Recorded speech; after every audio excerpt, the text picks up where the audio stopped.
Hey, folks, thanks for waiting for a few minutes there. Just wrapping up the last little bit of the last podcast I was on, and been a busy day. All kinds of fun shit going on, and mostly been a bunch of computer stuff and trying to get a bunch of this Nostr stuff figured out, website stuff figured out. And yeah, and then we had the Lightning for Liberty big giveaway drawing that we just did on that too.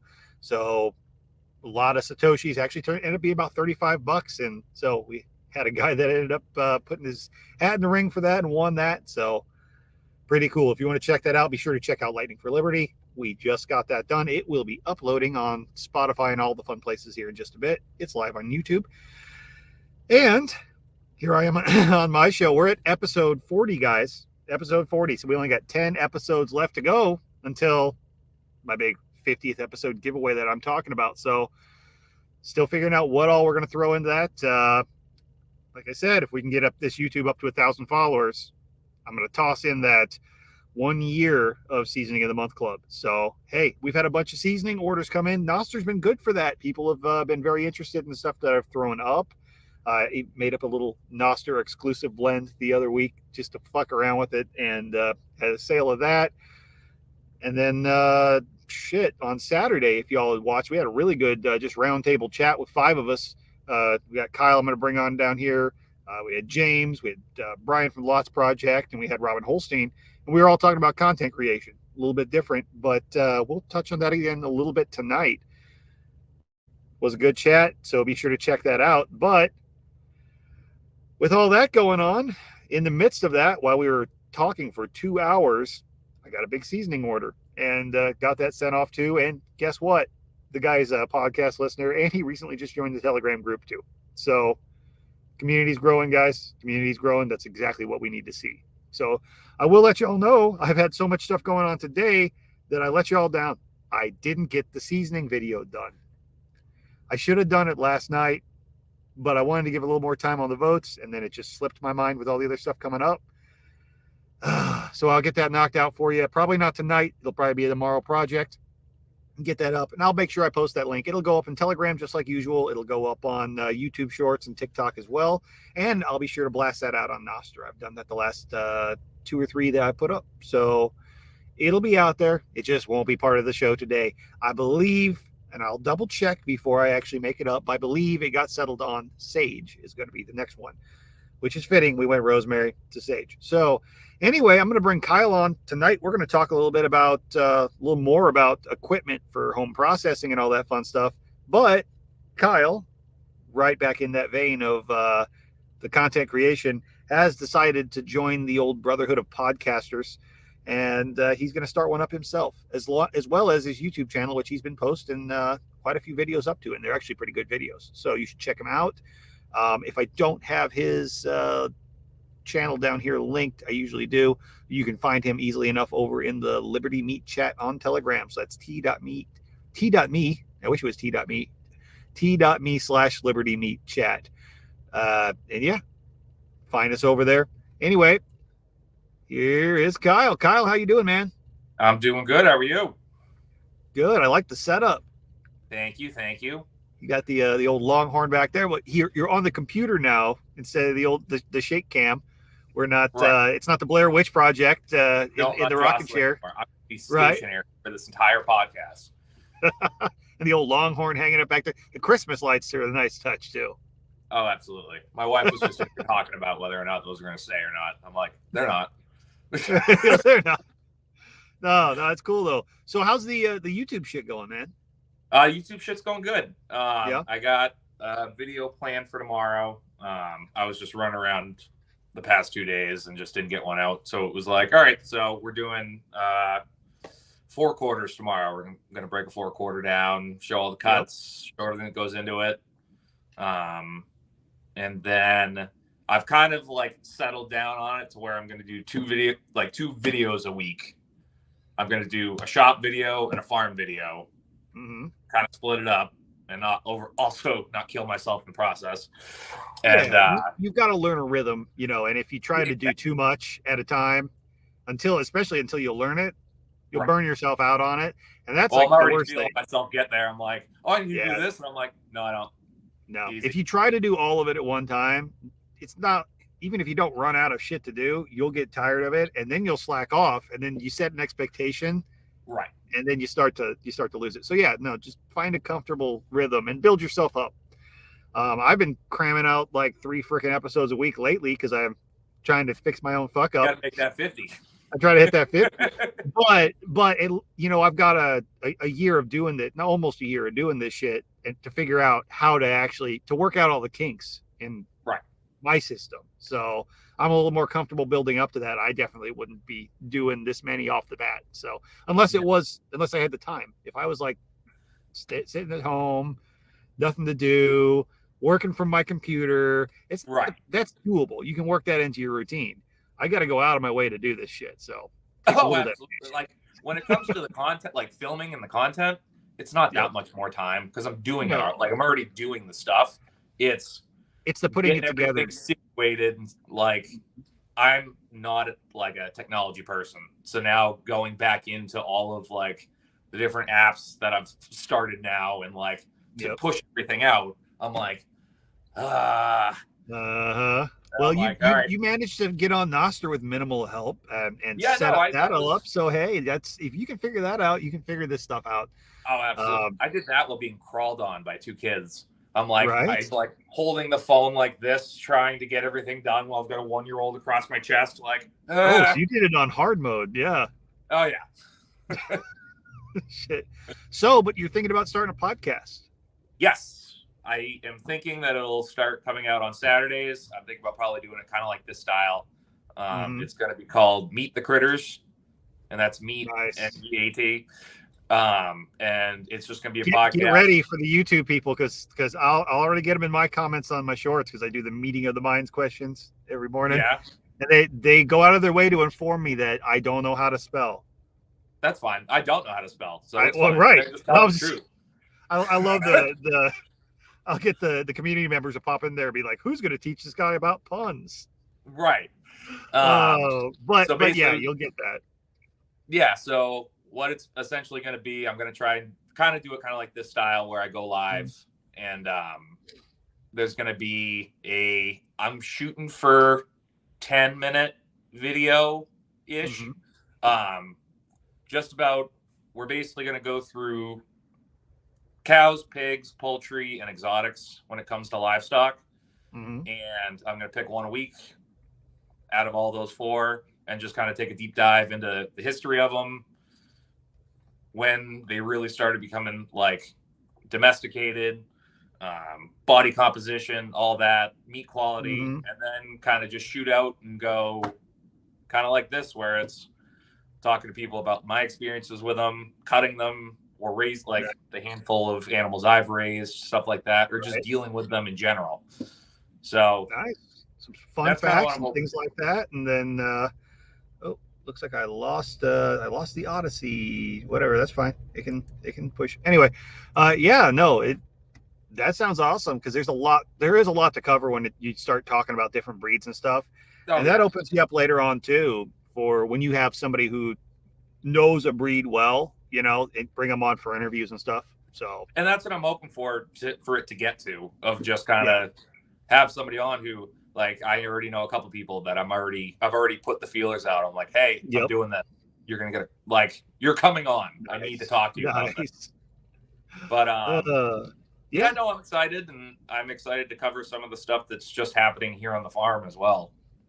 Cause that'll be, again, trying to figure all that out. And because we're doing some cool projects here with our Herefords and everything, and kind of just playing with genetics and moving some stuff around. When are you thinking about starting that off? I'm trying for this Saturday. Ooh, what time? What time should people try to look for? Are we doing the morning thing? It's going to be a night thing. Definitely a night thing. Or Saturday evenings. All right. Yep, Saturday evenings. Get your drinks ready and come hang out with Kyle. All right. Absolutely. We're going to get there. It's going to be janky, but we're going to get there.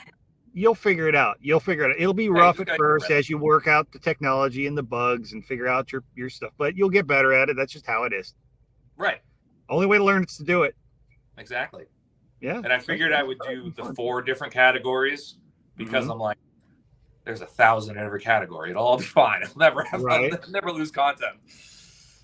Well, be sure let me know when you're getting that all set up. If you want, when we get things rolling, I can always try to set it up so we could use my StreamYard and Okay. you could broadcast it to a few more places.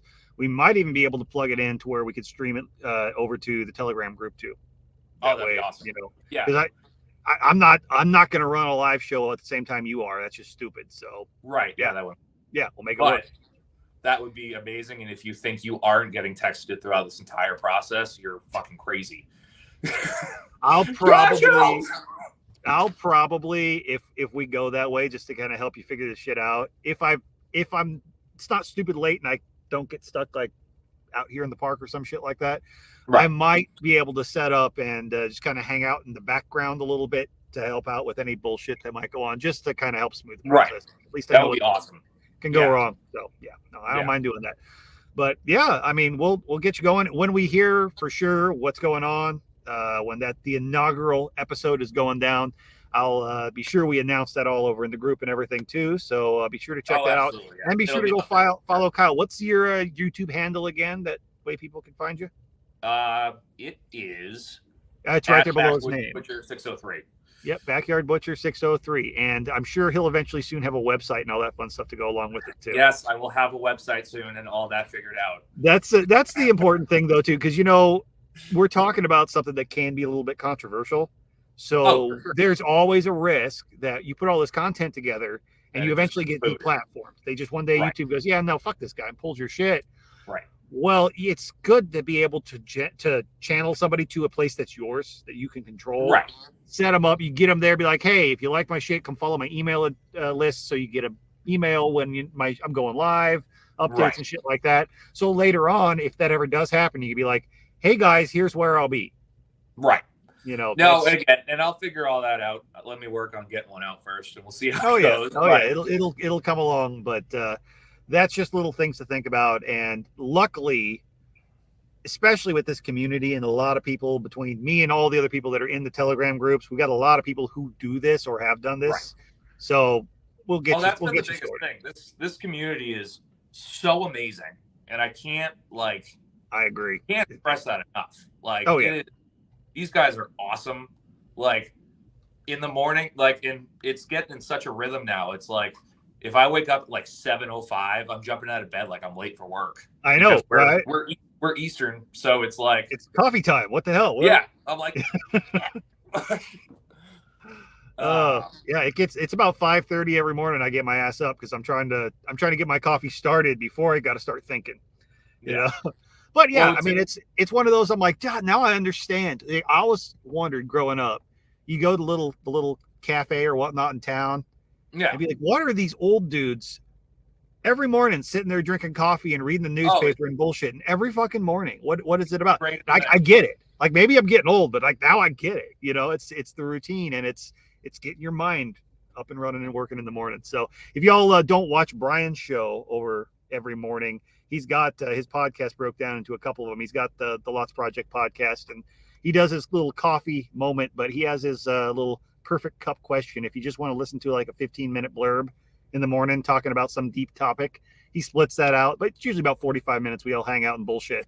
So it's something to do while we drink our coffee, and gives us an excuse to get up and get moving and not hit that snooze button. So, well, anyway, we should probably talk about butchery other than just, we spent 2 hours the other night talking about content creation. So yeah. Is that what we're doing on this show? I think we do that sometimes. Every once in a while, we actually talk about killing animals and shit like that. We're doing speaking this time. Right. Starting to get that idea. I don't know what idea you're getting, Pippinized, but it's probably right. He's probably talking about the coffee in the morning. Right. Speaking of, little plug for me. Not only should you guys go hit the like if you're following. Thank you very much. I see we got 5 people in the audience. If you go hit that like, that helps out a little bit. Helps the algorithm see my shit. Be sure you're subscribed and following the channel. And if you want good fucking coffee, hey, it's actually officially Renegade Butcher labeled now. I've got some in. I've got the logos. Yeah. It's good shit. I drank some of the rare blend this morning. Fucking go tear it up. You'll have to get some. I'll hook you up. I'll give you a discount. Ooh. Yeah. Friends and family? Yeah, right? So, yeah, go check that out. But, hey, let's talk about equipment when it comes to butchery. I know we've touched on the subject a couple of times. We've talked about knives a little bit. We've talked about minimal type stuff when it comes to breaking the animals down. But if you're somebody who's just kind of getting into this, maybe you're just starting to raise larger livestock, maybe a couple pigs or something like that, and you're going, I'd like to process my own at home and not rely on a shop. What things should they be thinking about for equipment to invest in? What's going to make their life easier? That, I mean, not everybody needs to go buy a bandsaw or buy a stand-up grinder or $500 worth of stainless steel table. But what things should they for sure have? What do you think? Now, we just like, so when I think of this, when you say equipment, like I obviously think of like hand saws, stuff like that. But I also think of like, what are you going to need for the slaughter and all that? I think all around things that you should probably have on hand. Yeah.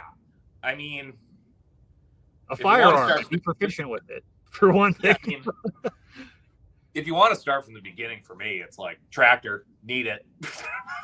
You can do it with a winch and everything. If you are doing something like medium-sized pigs and down, you can probably get by. Get away with a camera. Get away with it. If you're talking cattle, you need something that has an implement on it. You need a forklift. You need a bobcat. You need skid steer tractor, something, or a heavy hoist, something, a large engine hoist set up 10, 12 foot on a beam or something. You need a way to be able to lift that damn thing and to move it from wherever you kill it to where you're going to hang it and skin it. You've got to think about these things, and don't set up where you're going to skin it across the freaking homestead from where you're going to put it in a cooler. Yeah, it's just going to be a recipe for disaster. Try to think ahead and get your stuff together and make sure that it's going to be available. If you don't have a tractor, guess what? If you're out in the country and you're raising cows, I bet you got a neighbor or a friend pretty dang close that would let you borrow it for the afternoon. Maybe a case of beer. Who knows? They may want to come help just to see you sitting there skinning a cow looking like a monkey fucking a football. They'll probably just roll over and crack a couple of the old, more than likely not Bud Lights anymore, while they sit on that tractor and watch you skin a cow. You know? Yeah, and I mean, I had that happen like a month ago. My tractor wouldn't start because it was like 14 degrees out. And fuck that. I'm not doing anything if it's 14 degrees out. Right. And I had to run over to my neighbors and go, hey, can you bring your bobcat over? And they ran right over because they're great. But it's like, to think about trying to do a cow without one at this point, it's impossible. I would never try it. Yep. Like, Pippin Eyes says, yeah, come along or a ratchet or a winch over a thick tree branch to hoist up a coal. Yeah, it's doable. I've done it. I've even done an old rope over an old oak tree limb and, pulled it up with a frickin', what's going on over there? Pulled it up with a frickin' a truck. But it's definitely not ideal. You might get it done. Just know it's going to be, you're making it way harder on yourself already. And especially if you don't have a background in this, if you haven't done it much, if you haven't done a lot of deer, and I must stress, because everybody thinks this, I've done 40 deer in my life. A cow is going to be okay. It's a lot harder. It's not. Everything is bigger and heavier. It's going to be a lot. It is a lot. So don't make it harder on yourself from the get-go than you have to. Right. Can you get it done without a tractor? Absolutely. Should you attempt to do it, especially the first time without some sort of heavy equipment? I wouldn't recommend it. No, I really wouldn't recommend it. So, like, I was just thinking about, like, thanks for joining in over there. Appreciate you stopping in and watching. Like, you and me could probably get that done, like a strap over an oak fairly quick and have it look decent. I would never suggest it for somebody who's never done it. No. Now, don't get me wrong. The times that I've done it that way or done it with a freaking chain hoist up over a barn beam and drug in, because I asked if they had a tractor. Oh, you told me this. They have a tractor, but they didn't have a loader. So we drug it into the barn. We made it work. I mean, I came prepared knowing that that could happen. One day something's going to happen, or somebody's going to blow a hydraulic line, and we're going to have to figure this out now. So, for sure. Cheap insurance, it's a way to do it, but it sucks and it's hard. And guess what? I come from a background of literally having done this thousands of times with the right equipment. So I know where to cut corners when I have to. Oh, absolutely. The other make thing it harder on yourself to begin with, because you're just going to end up with meat in the dirt. Yeah. The other thing you also just need to worry about is the safety aspect of it. If you got a medium-sized cow up on a tractor, which already isn't that safe, like I do it and I am working as hard as I can to make it so I'm no longer doing that. Right. But it's like, right. That's safe in an aspect of like calculated risk. I know what I'm doing. I know how much I can be Absolutely. out and under it. But again, if you've never done it and you don't really think about how heavy that cow is, and if you're not familiar with, especially if you're not familiar with a tractor or you've borrowed something like that, exactly. Ooh, it's not your own equipment, and yeah, for sure. It's always good to go ahead and cut yourself a couple of pieces of like post or whatnot that you can put underneath that loader and sit it down on. Just something as a little bit of a backup. And also, like, I'll hang them up. You use a spreader bar. I'll hang them up by some stainless steel hooks or whatnot from a chain. I've had chains slip before. Be very careful how you rig stuff up. I've had hooks break. I've had hooks break, literally snap, and beef hanging by one freaking leg while I was underneath of it skinning. And amazingly, I had the wherewithal. My old martial arts kicked in and I tucked and rolled, but I had the wherewithal to toss the knife as I did it, so I didn't tuck it into me and roll. Right. But in that moment, you just, oh my God, I've got this beef coming down on me. You know, you just got to get the hell out of the way. Thankfully, it did not fall. We had to pull some crazy shit. We washed off a kid's a big like fold out swimming pool and laid it down in a clean place so we could re-rig it because there was no way. There was no way. You know, I was halfway down to the neck, so I just snuck in as gingerly as I could, finished skinning and got the head off just to get as much weight off of there as I could. Right. And then we had to lay it back down and rig it back up, but it was sketchy as shit. Oh, and I was like, everybody, I had one guy running the tractor, and that's the other thing I would say, especially if you're doing something large. Right. Have someone help run the tractor. Have somebody else either help on the tractor, have somebody else who's going to be able to help you when you're moving those, especially if you're moving whole quarters. If you're going to be breaking that thing down, don't try and do it by yourself, especially if you've never hauled a freaking beef quarter by yourself by hand. Because you're going to drop it in the dirt. You're going to. I promise you will. Even with help, you might. Because it is not like carrying anything else. I don't care how much time you spent, how much iron you've pumped, lifting literal dead slippery weight that's shaped like meat, dude. It's a whole different ball game. You could literally have gone to the gym and lifted exactly the same amount of that hindquarter at the same time. Like, it's made in a shape that's ergonomic for you to lift, and it's on the ground for sure. It's just the spine, because you got to think about it. The spine's going to move like a spine's going to move. Right. It doesn't matter if it's alive or dead. I don't care if you've carried 200 pounds of feed bags at the same time. It's still not the same as something that is wet and slippery and greasy and has bones in it. And it's an odd shape and you can't move around it. And part of it's going to drag on the dirt because it's almost as tall as you. Have help. Have help. Set yourself up with the end in mind. Going, okay, today we're going to have to skin this and cut this, and it's going to have to go from here to there and make it a short trip and try to make sure you have a clean egress to where you're going. I will say my new favorite carry on the hindquarters now is I'll come on the skin side. I'm like, that doesn't have a skin on it, and put my arm through the pelvis because it holds a little bit more of the pelvis weight on your arm. So you're not just like trying to evo it around. You got a good anchor with a hook. Yep. Changed the game. And I literally figured that out like a week and a half ago. That does work. That definitely works. I like to do the old apron guitar carry. I haven't done that one. Oh yeah. I'll come up if it's a hindquarter, and I'll get my hand up in behind the tendon. So my left hand. Then I get my thigh up because I've got the big apron on. I've got to get my thigh up underneath of the short loin and I'll get my hand around it and I'll grab that last rib that I leave on the hindquarter. Yeah. Grab that. I just pull it up and I'll be walking along and it looks like I'm carrying the biggest weird meat guitar I know exactly. I know exactly what you're talking about. And then you go back in the cooler and it's like hang it back up on another hook and there it goes. So it works. Yeah. But I'll tell you what, it's awkward. It's awkward as can be. So you're doing most of that lifting initially. And to put it on something else is a whole nother thing. It's well, like, but a hindquarter is way freaking easier than forequarters. They're a bitch. Forequarters yeah, are just hard. They're just difficult. So yeah. make it easy on yourself and have a second set of hands there to help you when you're doing this. We got a couple questions down here. Let me go ahead and hit that up. Jordan was mentioning, yeah, they got freezing temps coming this weekend. Perfect skinning weather. Yeah, it sucks. You must be, I forget where you're at, Jordan. You must be up north. I'm glad I'm not dealing with that, but it's good skinning weather. And then Haas pops down here. He says, what do you guys use for skinning? He's used the chain, hook, and bumper method. As far as the hanging it, yes. Or were you talking about peeling the hide with that? It's not really necessary. Yeah. I guys with do that with deer and stuff, and a good knife. But as far as hanging it, we prefer a tractor. Both of us prefer a tractor. I've done it before. Yeah. Get up over a tree, over a beam. It's the hard way. It is the hard way. And like what you got? Like, I don't think that's Arkansas. That's right. On beef. But I've used it on deer.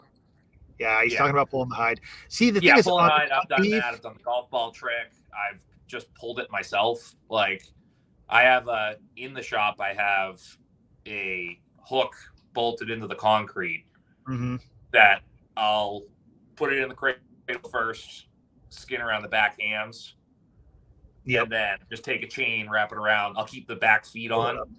And see, for me, beef hide is so loose and it weighs so much that once you get it up in the air, its own weight almost peels up. I just hit it with a knife. I've tried all the different little fun ways like that before. Yeah. I just don't ever feel like it saves me time. You know, now, granted, I'm pretty handy with a knife. I've skinned a lot, so I'm pretty damn quick. But I don't feel like the effort that I put into it. No, it's a cool thing. Like it's a cool thing to do for sure. Like it's a fun video, or that's a fun thing. When I used to work the kill floor a lot, and we'd have just the straight freaking hoist. One of the things I would do occasionally was you'd have the hide about halfway down, so I would cut a boot hole. Yeah. And just stick my foot up in there and just stand up, or I just stand on it and just run the hoist up, and use my own weight kind of to anchor it, Yeah. And then sometimes that's just fun because hey, it's a 6th cow today. Let me play around with it. Especially in that setting, it turns less into like things people will listen to on a podcast and more about just your job. So then it just turns into the random stuff that you do at your job every day to make the day go by and laugh. Like you just experiment and try cows a day. Like pigs take pigs are just a pain in the ass to skin. They really are. We talked about that in the last one, or one of the last absolutely. ones. And you can do a little bit of peeling as far as like what you're talking about on a pig, but you want to make sure you pretty much have to skin it all the way back to it's just the loins.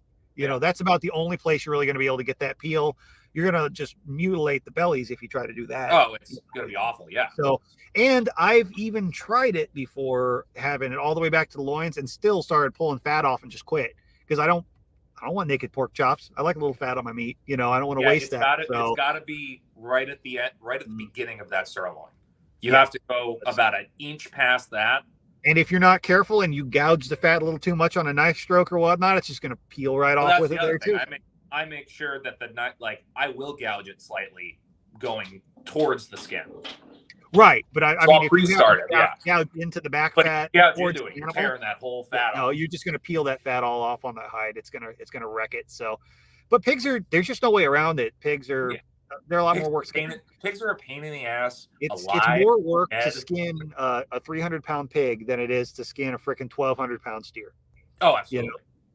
But the rest of it goes easy. So it is what it is. And you know what? I'll take skinning the damn pig over scalding and scraping. we covered that too. Not doing it. But the only way to get better at it is just practice and time. Like I said, the best tip I can give you when it comes to pigs is when you start to work along the length of the body with your knife strokes, open them up like a book. Don't try to do the ring around the rosies bullshit. You're gonna tear it all up.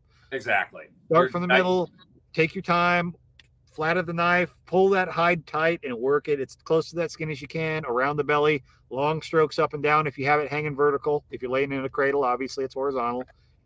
Peel it open, and then the rest. I mean, once you get around the sides, It's pretty easy. It's all pretty much the same, Yeah.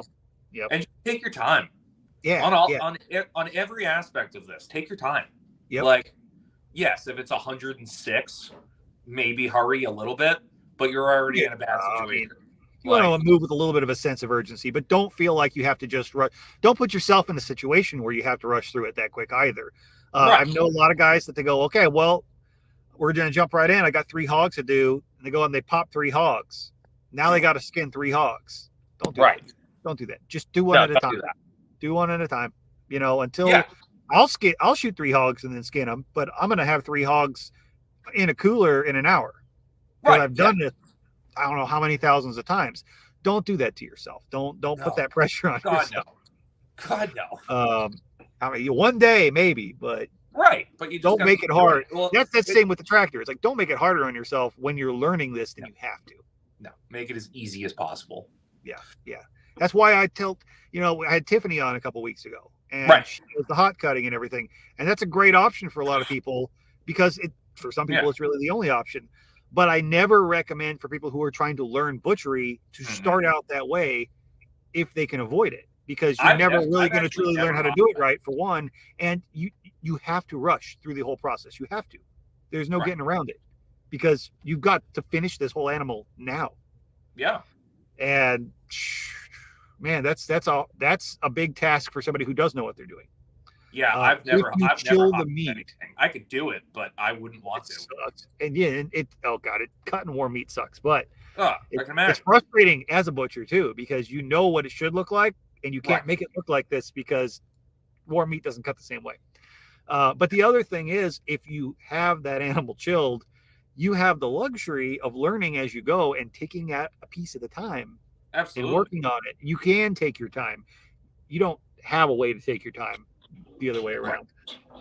Sun's going to just bleed me right out here, but that's okay. Of course it is. All right. As far as other equipment goes, so we've covered a lot about equipment in the past. If anybody has any questions specifically on things when it comes to do slaughter and skinning, we're definitely circle back to that more in the comments, but we've talked a lot about that.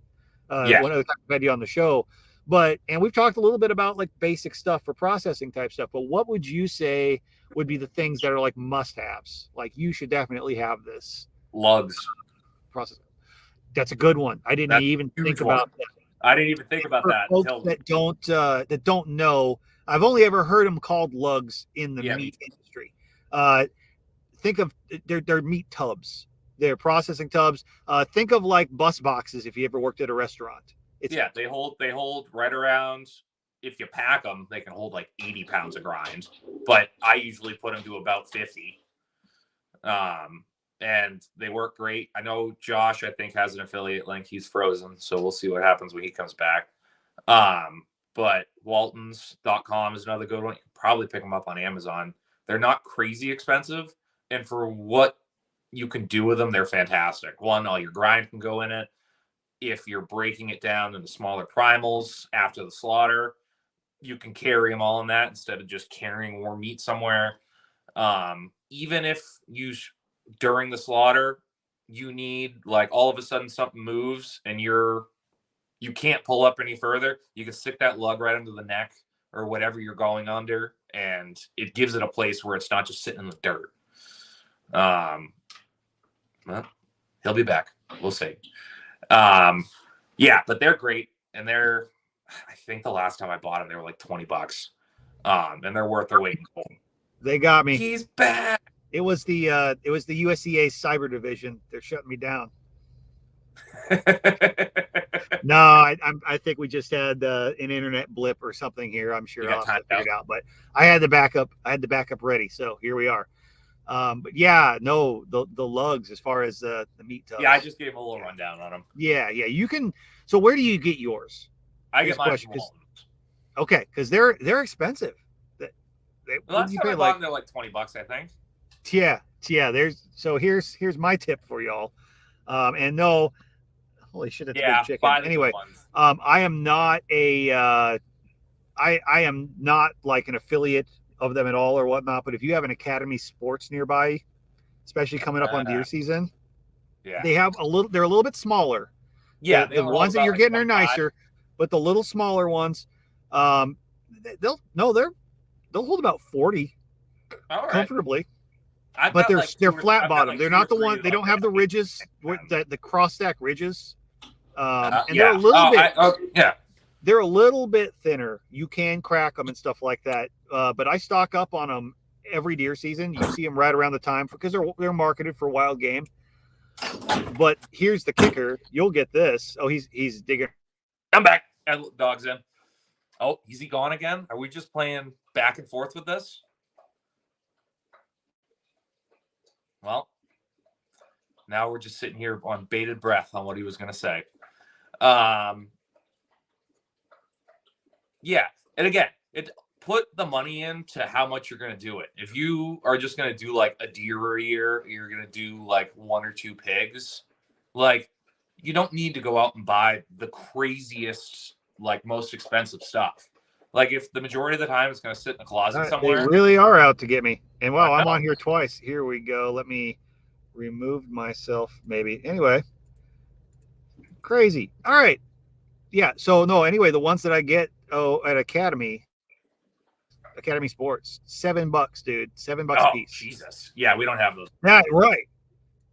You know how many? I can buy 3 of them for the price of one of the other big lugs. So yeah. But a clean container to be actually put your shit in, especially if you're breaking that down beyond a quarter. Yeah. I mean, I know people that use Tupperware like the Rubbermaid totes. Like again, if you're doing it once a year, just buy those. Buy something that's clean, preferably food grade, but something clean. Another really good, now not as easy to work out of, especially when you're cutting on the table and for trim and stuff like that. But food grade 5-gallon buckets. Oh yeah, great for storing. I've used those all the time during deer season. It's great, especially when I have a bunch of different orders to keep track of. So I can load up one person's in a bucket, throw it, and I can stack them up. Yeah, helps a ton. Helps a ton. And a really good place to look for those, if you bakeries, donut shops. If there's barbecue places around, you can get pickle ones, usually pretty dang cheap. Some people have good luck with like the bakery at Walmart.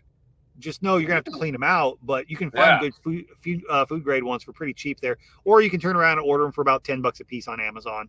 Yeah, if you really want the brand new. I brine all my bellies and stuff in those. Like, yep, absolutely. Tripods, I've found out. Oh, there he goes again.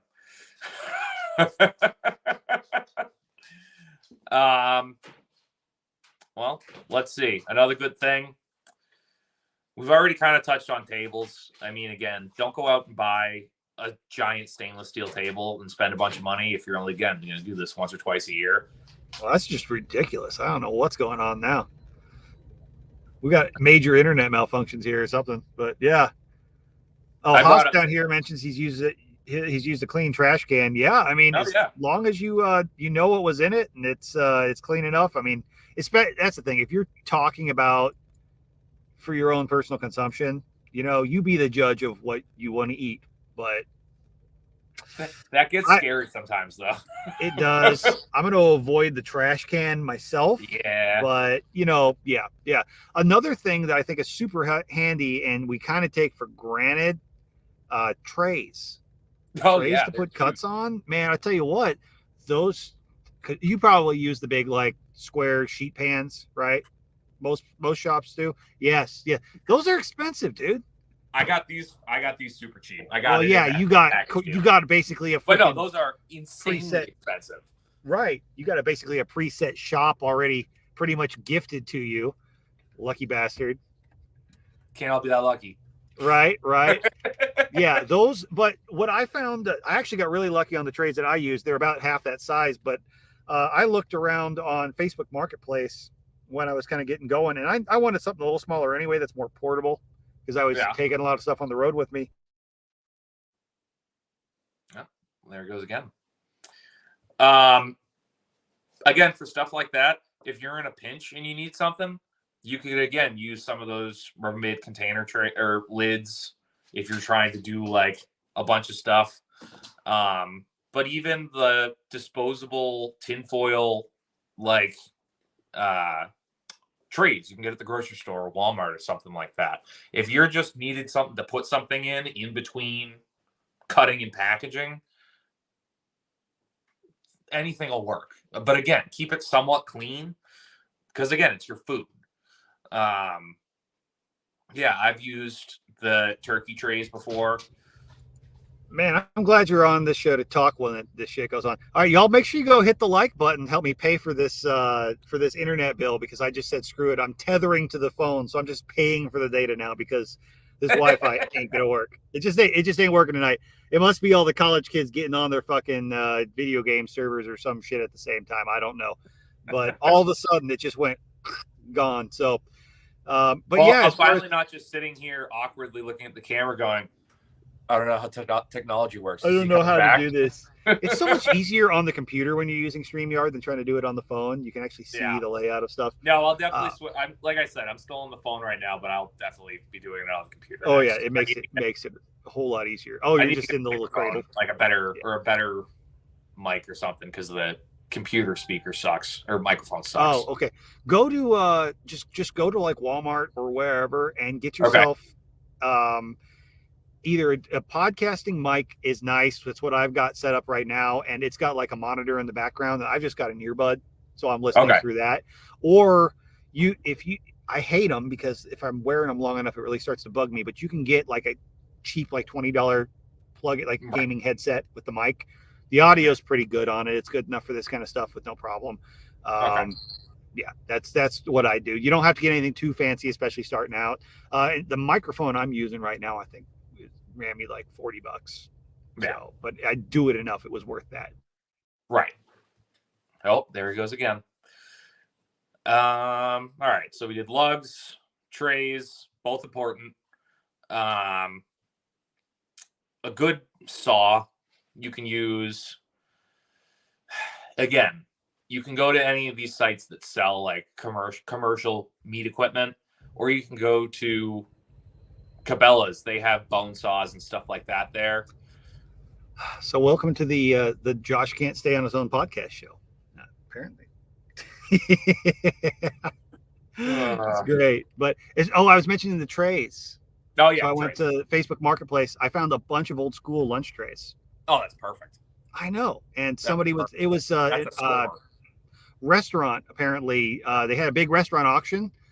A lady went and bought a bunch of restaurant equipment and left her trailer there. Nobody bought the trays.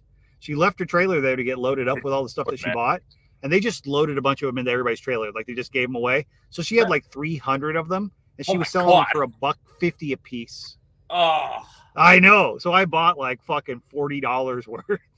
Oh my God. Because they're super handy. I would have driven distance for that. No shit. No shit. Yes. So it was so worth it. It was one of the best scores I found on stuff like that. You were mentioning the hand saws.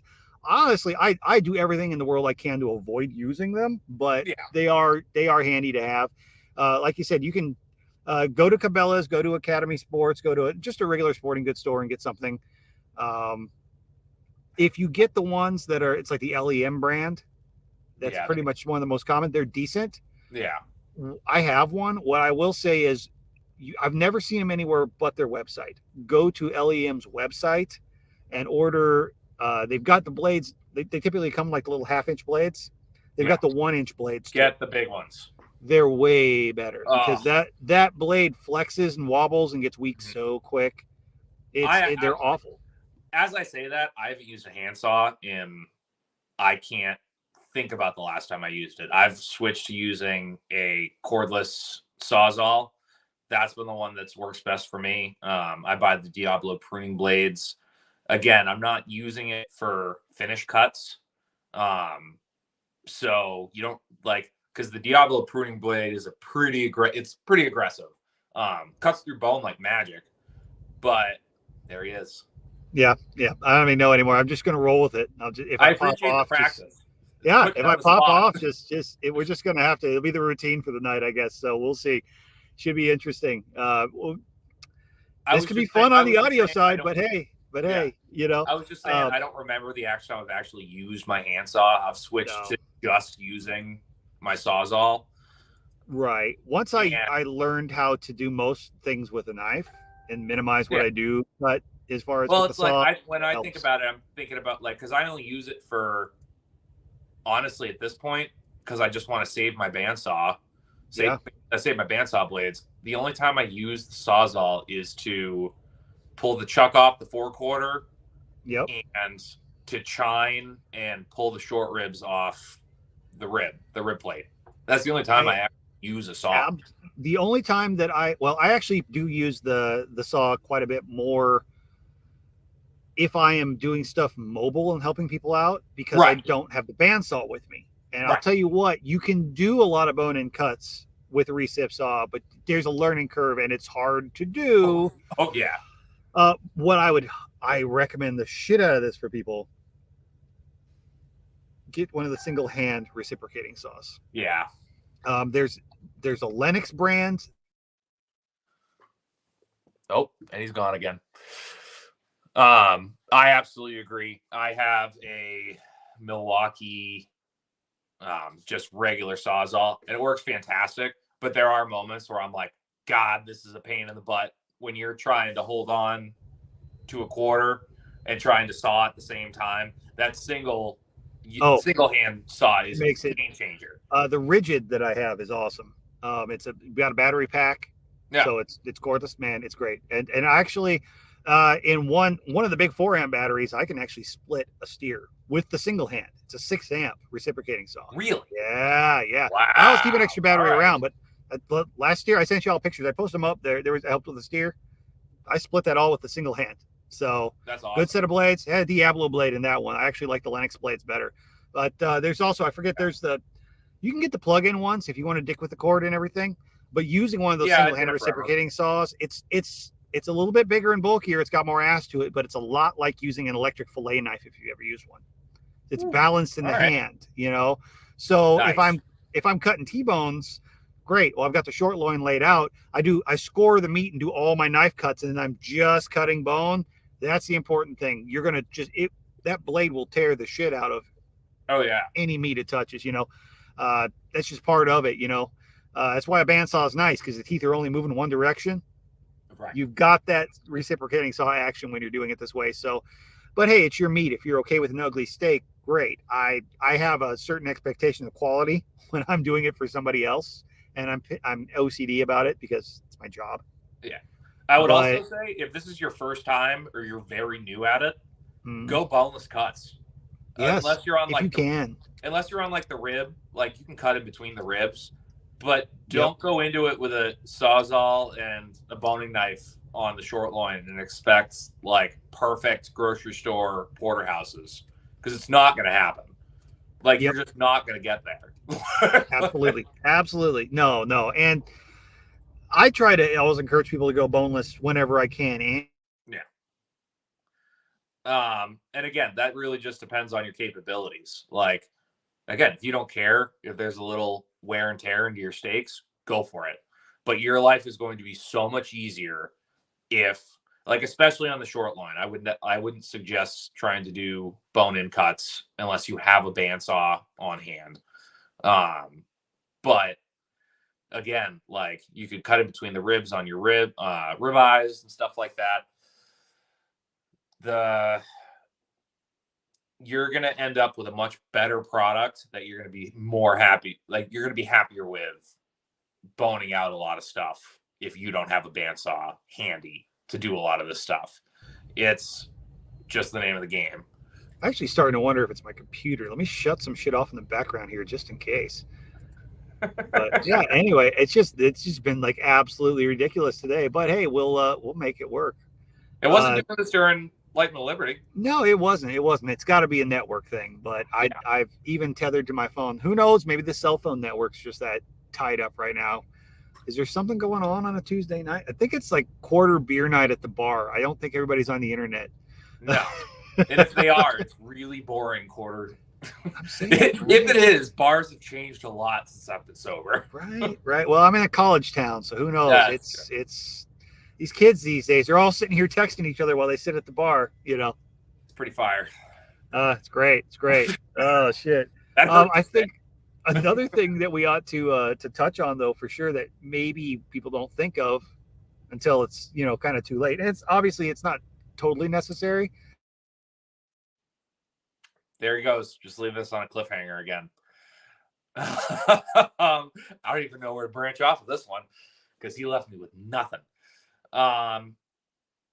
We already kind of went through knives. I showed a bunch of stuff one of the last times I was on. You just want a good breaking knife. All right, here we go. I can say motherfucker, fuck motherfucker on my own show, so I'm going to. Anyway. I know. I was like, I don't even know where exactly, to branch Lisa. off of this. Exactly. It's a fun live with Kyle and random moments of Josh that's popping and disappearing. It's a good time. You never know how long is Josh going to stay on his own show. How am I doing, guys? Tell me, please. Right. And hey, he made it. Eric Lee. It's free beer at the house. Hey, Eric is awesome. Eric is my buddy over by where Float Fest was, over by Goss, Texas. Oh, nice. He is a cutter over at Brookshire Brothers, but he also raises sheep and cattle and chickens, and he's got a plucker, and if somebody needs some chickens plucked, he is offering some services over that way. So give him a holler or let me know. I'll get you hooked up. He's also probably going to be offering some Renegade Butcher seasonings along with some chickens before too long here. So we've been talking about that a little bit. Yeah, exactly. The gremlins are getting me tonight. Like I said, it's that USDA's cyber wing is out to get me, apparently. We're just going to go with that. Hey, before I drop off again, grinder. Get yourself a good meat grinder if you can. Yes. And I thought you were telling me to join the app, and I'm like, that's not. No, well, you probably are already on there. I'm not. You got a family discount, right? Right. Yeah, exactly. Oh God. Anyway, so my opinion on a grinder though is get the biggest grinder that you can afford, and it's probably going to cost you a lot more money than you expect it to. But you're gonna hate life if you buy a tiny dinky grinder. Everybody wants to cheap out on it, unless you're just doing a deer or two a year, maybe a sheep, one pig every once in a while. I mean, get yourself something that's at least a half horsepower, preferably 1 horsepower. I don't even care if you're doing that. Buy the best grinder you can. Buy the best absolutely. grinder. Buy the best grinder you can, and then rent it out to your buddies. Absolutely. This whole time we've been kind of saying, like, you don't need to go all out. Like, kind of get what you can afford and work from there. Coming from experience, I will tell you, spend as much as you humanly possibly can on your grinder, because at the end of the day, that is the biggest workhorse out of all of it besides you. Like, you can cut your steaks and do whatever you want. If you want burger, you need to put it through that grinder. And more times than not, you end up with more grind than you do actually cuts. Absolutely. And if you get a shitty cheap little grinder, you're just gonna hate life. It's gonna take so long, and you're gonna end up cooking half the damn meat by the time you're done. Right. And I was just saying the whole time how we've been like, you don't need to go crazy and buy the fanciest stuff in the world, but this is the one thing of like, buy it, buy the right thing. Yeah. LEM. I use an LEM quite a bit. I originally bought an LEM size 12 head, and it works. But I'll tell you what, it's hard getting through a beef with it. It's really hard. I'm currently using an LEM size 32, which is a 1.5 horsepower. I think it's a 1.5 horsepower motor. And that's like $1,000 grinder, but it's a beast. I've been through four deer seasons with it, and quite a few beef. I mean, I don't even know how many beef I've put through there. A lot of pork. It's a good grinder. But it's nothing like a stand-up grinder mixer. It's nothing like what Kyle's using. That's a whole different animal. But for a tabletop grinder, I used to recommend the Cabela's. Right. But now they changed. We've talked about this before, and I know he talked about it with Tiffany when she was on, that the Cabela's grinders used to be fantastic. I knew a bunch of people with them, and they were awesome. But when Bass Pro Shop bought Cabela's, they actually changed manufacturers and didn't really say anything. So the quality on those grinders is no longer good. Yeah, and I wouldn't suggest manufacturers on the Cabela's. They used to be great a couple years ago. There's some friends of mine that have a size 22 head, a little bit smaller, and I tried to kill it, can't. But other friends, Tiffany, who was on, she got a big freaking like 2 horsepower grinder. God damn, no, it was a shit show. I mean, there was like 2 weeks of her trying to like figure this grinder out, where she'd be calling me up in the middle of the day. What do I do with this damn thing? I'm like, I don't know. I'm sitting here on my phone going through manuals trying to help her out. Right. And I get it. It's frustrating. You're on a job. You're trying to get this done. You can't leave till it's done and your grinder doesn't work. Nothing is more frustrating than being in that situation. And I mean, at home, you've got the luxury of figuring it out, but you're still going to hate life. And if you're going to spend good money on a grinder, even a small grinder is expensive. Mm-hmm. So buy the best one that you can. Like I said, rent it out to friends and family or other homesteaders the rest of the time. You can make that money back. If you spend a grand on a grinder, you can make that back. You just may have to get a little ingenious about it. So, let's see here. Yeah, Lisa, I need to adjust my tinfoil hat. Well, I left my tinfoil hat at home, Lisa. That's my problem. I wish if I had my tinfoil hat, I'd probably be okay. I don't know. I just think something must be going on with the local internet tonight. It's just being flaky. So it just keeps resetting every once in a while. It is what it is. We'll deal with it. So what? No, wait, we've almost made it into an hour. I've been on the show for at least 20 minutes of that. So what else do we think here, Kyle? We already touched on knives. I don't think we need to. We did. We kind of covered knives quite a bit the other week, and that's a big. It depends. So we can always. Do we want to talk about paper or paper or cryovac? That whole debate. So I guess we're doing that. If you're just getting into this first time, again, doing a deer a year, a lamb, a pig, maybe two, freezer paper is a really cheap and good option. I know we touched on it on one of the last videos we did about just, you got to make sure you wrap it right to keep everything good. That's what she said. Hey. Gotta wrap it right. No, definitely some kind of packaging equipment, and decide if you want to do paper or if you want to do vacuum seal. I think vacuum seal is easier for people who have never paper wrapped to begin with anyway. And vacuum sealers don't have to be super expensive. You don't have to get a chamber vac right off the bat. You can pick up the bar ones at Cabela's or Bass. So no, let me know if you're looking to get a cheap vacuum sealer. I'll send you an Amazon link. Me and Brian reviewed one back during deer season. There was a stupid what's that not Black Friday, Cyber Monday deal on just cheapos. And I was like, I was wearing one out and I knew it was about time. So I was like, you know what? I got a deal for like freaking $30. I was like, fuck it, I'll order one for now. If it sucks, it's a $30 vacuum sealer that sucks. I got it and it was working better than the one that I had that was like a $120 vacuum sealer. Nice. Oh, shit. So I just kind of kept using it. And then I mentioned it because I was like, this thing's pretty cool. And Brian goes, why don't you do a review on that? Since you got the Amazon affiliate thing, you may as well post it up. And I was like, that's a good idea. He came over, even did a little review on it because he was using the hell out of it. Well, it popped up. It went down in price for a while, down like 20. This is getting funny now. You can start off with one of those and they're fantastic. They work great. They sell the bags that are already pre-done. They sell the rolls of bags. Those are nice because you can adjust the size of the packaging. Yeah, they are. Well, those things went on sale for like $20 nice. At one point. So I ordered like 5. So I figure, what if I burn them up? Whatever, Right. It actually turned into a joke. Whereas I've got one still at the house. Brian dared me to vacuum seal a vacuum sealer. I've still got that one vacuum sealed in a vacuum seal bag, so it's weatherproof, sitting there in the shop.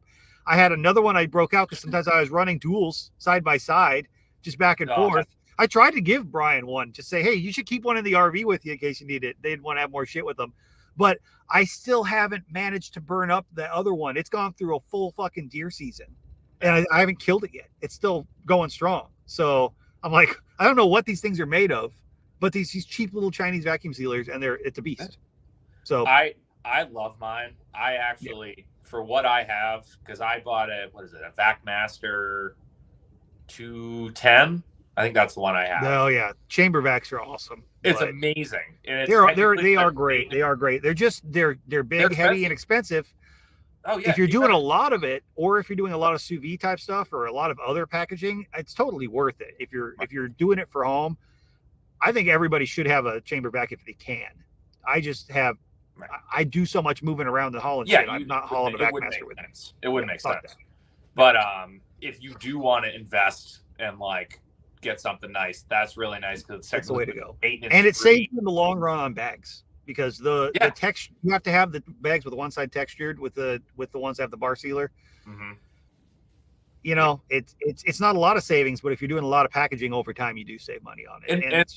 And the back bags, they're expensive, but they're not crazy expensive when you think about it. Like, no, how much they cost. Like, it's not awful, but I also buy them in bulk. So I'm like, every time I see that bill, I'm like, like, but it's,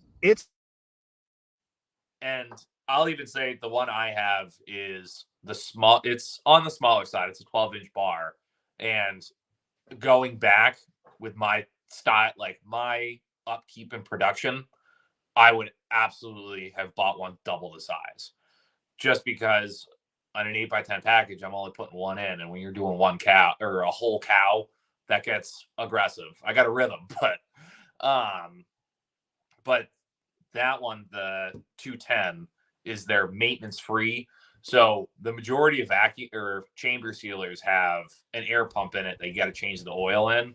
This one does not have an oil in the pump. It's completely maintenance free. I've had to go in though, just because I was running it on the wrong settings. I had to go in and clean out the solenoids that turn like I've had to do that, but it was super quick and easy. I was on the phone with the guy for 20 minutes and he talked me through it. And there is a little bit of maintenance when it comes to the chamber vacs for sure. And yeah, like you said, depending on the type you get, you may have one that does need oil in the pump. So but that's something to be aware of. But I got that in end of last year. I've probably put 20 cows through it. I don't know how many I don't know how many deer. And the thing's just a champ. And you will wear out the heat tape and everything over time. So you can get that stuff for cheap and replace it. It's exactly it's an expendable part. It's part of it. A lot. It is, and they are worth it. I like it overall. In the end, better than the paper, but I get why some people go with the paper.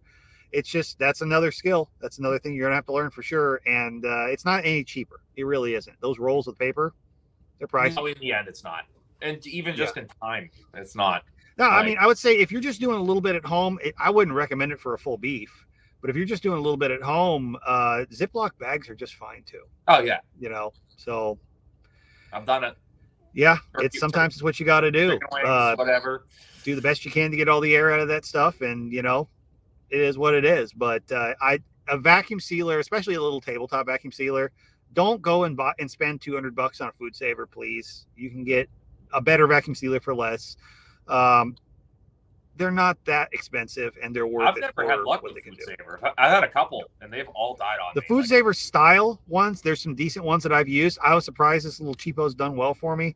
Yeah. But the actual every food saver brand that I've ever seen anybody use burns out really quick. I'll even have folks that are like, "Oh, I'm breaking out my vacuum. I've got my own vacuum sealer. You don't have to even bring one." Okay, I'm bringing my vacuum sealer because halfway through, halfway through, their shit's burning up or getting frustrated, or it's get the little flashy lights because it's overheated and they can't use it. So it is what it is. Lisa says she's got a question. If money is not an issue, where would you move your business if you could change locations? Ooh, that's a good one right there. I'd say in Texas, honestly. I mean, there's a lot of shit going on that's a pain in the ass. If money wasn't an issue, I would be set up with a custom exempt license and a full moving crap with the state. That's the thing. Money is the issue with that. But I love where I'm at, and I love that I have a huge market of people that need me here. And I hate the cold. Yeah. But no, I get it. I wouldn't move either. I'd still be right here. I'm a glutton for punishment. Right. So, as far as like where in the state here, I don't know. I'm in a pretty good spot. I'm rural, and I'm fairly centralized. I'm in ranching territory, but I'm not far from Houston. Yeah. Now, if money wasn't an issue at all, what I would love to do is rig up a mobile slaughter rig, like take an old school bus and turn it into a part cooler, part camper, and take a drive down and visit Josh down in Texas and just load up on hogs and whatever else and just head home and fill my freezer with it. That would be amazing. I would love that. But in my area, I grew up here my whole life. We've got my kids and everything here, and we've got a pretty good setup, and I don't really think I'd be moving anywhere outside of there. But again, I'd be visiting Texas so much more. Absolutely. I did see Haas asked about gloves. Gloves, I just go down to the local auto parts store, and I moved on to a different question. It's like a magic trick. I know. Yeah. Haas over here asked about where we get gloves. Yep. I just go down. We've got an O'Reilly's right in town, and that's where I buy all my gloves. The powder-free, just regular work gloves. I quit wearing gloves unless I cut myself. If I cut myself just for food safety, I'll put some gloves on or whatnot. When I started out, it was the culture of the place I worked in. Right. It was always everybody had the gloves, and they had the cotton gloves, and they had the Mylar gloves. Mm-hmm. And it was always, you're going to cut yourself, so you got to wear a cut glove. You had to wear a cut resistant glove. So that's how I learned how to cut. So eventually I graduated away from, I would still wear the cut glove off and on, especially if I was doing something kind of sketchy or I was a little bit worried, but I got used to just not wearing it, and I got better. Did I cut myself a couple times? Sure. Guess what? You can still stick yourself through those. You can still, absolutely. Yeah. And then you're actually going to do that more than cut yourself. Yeah. What I found though, is I learned how to better not cut myself. Right. When, now granted, I get why people want to wear the gloves and everything. One thing to be cautious about though is your hands can feel, and your hands are also washable. You should have your hands clean. You should clean your hands all the time, especially when you're handling meat. You should wash them. You should keep your nails trimmed. You should keep clean hands. If I have dirt on my hand, I can feel dirt on my hand. If I have dirt on my glove, I only know if it's there if I look at it. When I'm sitting there skinning that cow and I reach around and it rubs around on that hide and I've got shit on it and I touch that meat without looking at my hand, I got to trim that now. Yeah. If I touch shit on my bare hand, I feel it. If I feel nasty shit, and I know I need to stop and wash my hands. Do I always know I need to stop and wash my glove off? No. So for me, I feel like I'm actually cleaner when I avoid wearing the gloves. I will put it on if I'm bleeding for some reason though. So I don't wear them during the slaughter. I go full bare hand during the slaughter, but I do wear them during the cut. So what I do is I just bought like a cheap pair of like the mechanic work gloves, like the whatever cotton material they are. They're not going to stop you from stabbing yourself. I know from personal experience. The other thing, especially if you get cold, especially if you do deer, if you're doing a lot of deer, and down here a lot of it's ice chest. Yeah, they get wet. Your hands will just be wrecked all day long. All day long. Best trick that I know as far as that goes: wear one of the Mylar gloves on the inside of a cotton glove if you're wearing a cotton glove. Yeah, and then wear on the outside too. Keep that glove dry. But I would avoid just wearing them to begin with unless you have to, especially while you're learning. Be careful, learn not to cut yourself. It helps a lot. But if you do want to wear gloves, if you want to get cheap gloves, Harbor Freight actually is a great place to get cheap gloves. If you're okay with them tearing constantly. There's when I usually keep a few around. I'll order a box because I rarely go through them. I'll order a box on Amazon of there's thick, it's like I want to say 8 or 10 mil puncture resistant Mylar gloves, and they're great. They're the same ones that the police buy for when they're doing searches, because they're actually needle resistant. So I would wear those underneath of a Kevlar glove when I was worried about the cut glove, because when I did stick myself through, the glove has enough stretch, it would actually prevent the puncture. Right. So I like it just for cleanliness reasons. Yeah. That's the reason I like it. For the same reason where you're like, oh, you can wash your hand. Like you can feel your hands, you can wash them. Yep. You can also, if I need to stop what I'm doing real quick, I'm not covered in blood from cutting, and I can just go, done. Okay. And I'm also way more likely to wear a glove on one hand and not a glove in my knife hand. Yeah. If I'm doing something like that too, if I'm actually just cutting, if I'm not actually in the skinning process, Right. but it's personal preference. There's nothing wrong with wearing the gloves, but just be aware of that in your head, that you've always got to constantly be checking your hands, Right. because you For sure. won't feel if You they got to be hurt. clean the whole Well, time. right. And there's nothing worse than getting something on your hand and then touching meat, and then now you've got to clean it up. You can't just wash it off. You Right. know, you can try, And it's not going to work. It's not going to work. It's not going to work. And now you've got wet, soggy meat that's got whatever crap in it embedded in the meat. And you'll learn. Right. You'll learn. Oh, yeah. Oh, you sure will. Here, Gary here says, do you guys sharpen your own knives or send them out? If you do sharpen them, what do you suggest for a beginner to begin sharpening their own knives? I get this question quite a bit, and I'm on all about the stone. You know, I know you're. Do you like doing the belt sharpening? I've done it. I'm not a fan. I have a little work sharp, and I'll use it occasionally if a knife gets bad, but it's a great way to burn up a blade. At the USDA shop that I work at, the owner had, it wasn't a belt. It was more of like just a disc. Like it was. Yep, I've used those too. Yeah, it was almost like a jeweler's one though. Like it was for that, and that worked really well when I call it the ice pick maker. Yeah, well, yeah. When I wasn't buying knives, it was great because he'd pop his head in to the three of us cutting and go, "Anyone need their knife sharp?" And we'd all turn like double fisting knives, like here. And you lose an 1/8 inch of blade every time you ran it through that damn thing. Oh, absolutely. Yep. I had him do my personal knife a couple times, and it's like half the size. Yep. I told my buddy who made it for me, I'm like, I need to bring it down when you get the belt sander out because I need to lower the profile because it got sharpened down so far. You lost the bevel. Yep. Yeah, exactly. So yeah, I use I say a good tri-stone system. Oh, it's the best. Is the way to go, and learn how to understand the angle, because that's the thing. It's usually a 20-degree or steeper angle is what you're going to want to use, and you got to go by feel. It's a skill all in itself, learning how to sharpen a knife. But I think the thing that everybody overlooks, learn how to hone a knife, get a good honing steel. Learn how to do that, because that's maintaining the edge that's already there. 90% of the time when you think your knife is dull, it ain't. Hone it.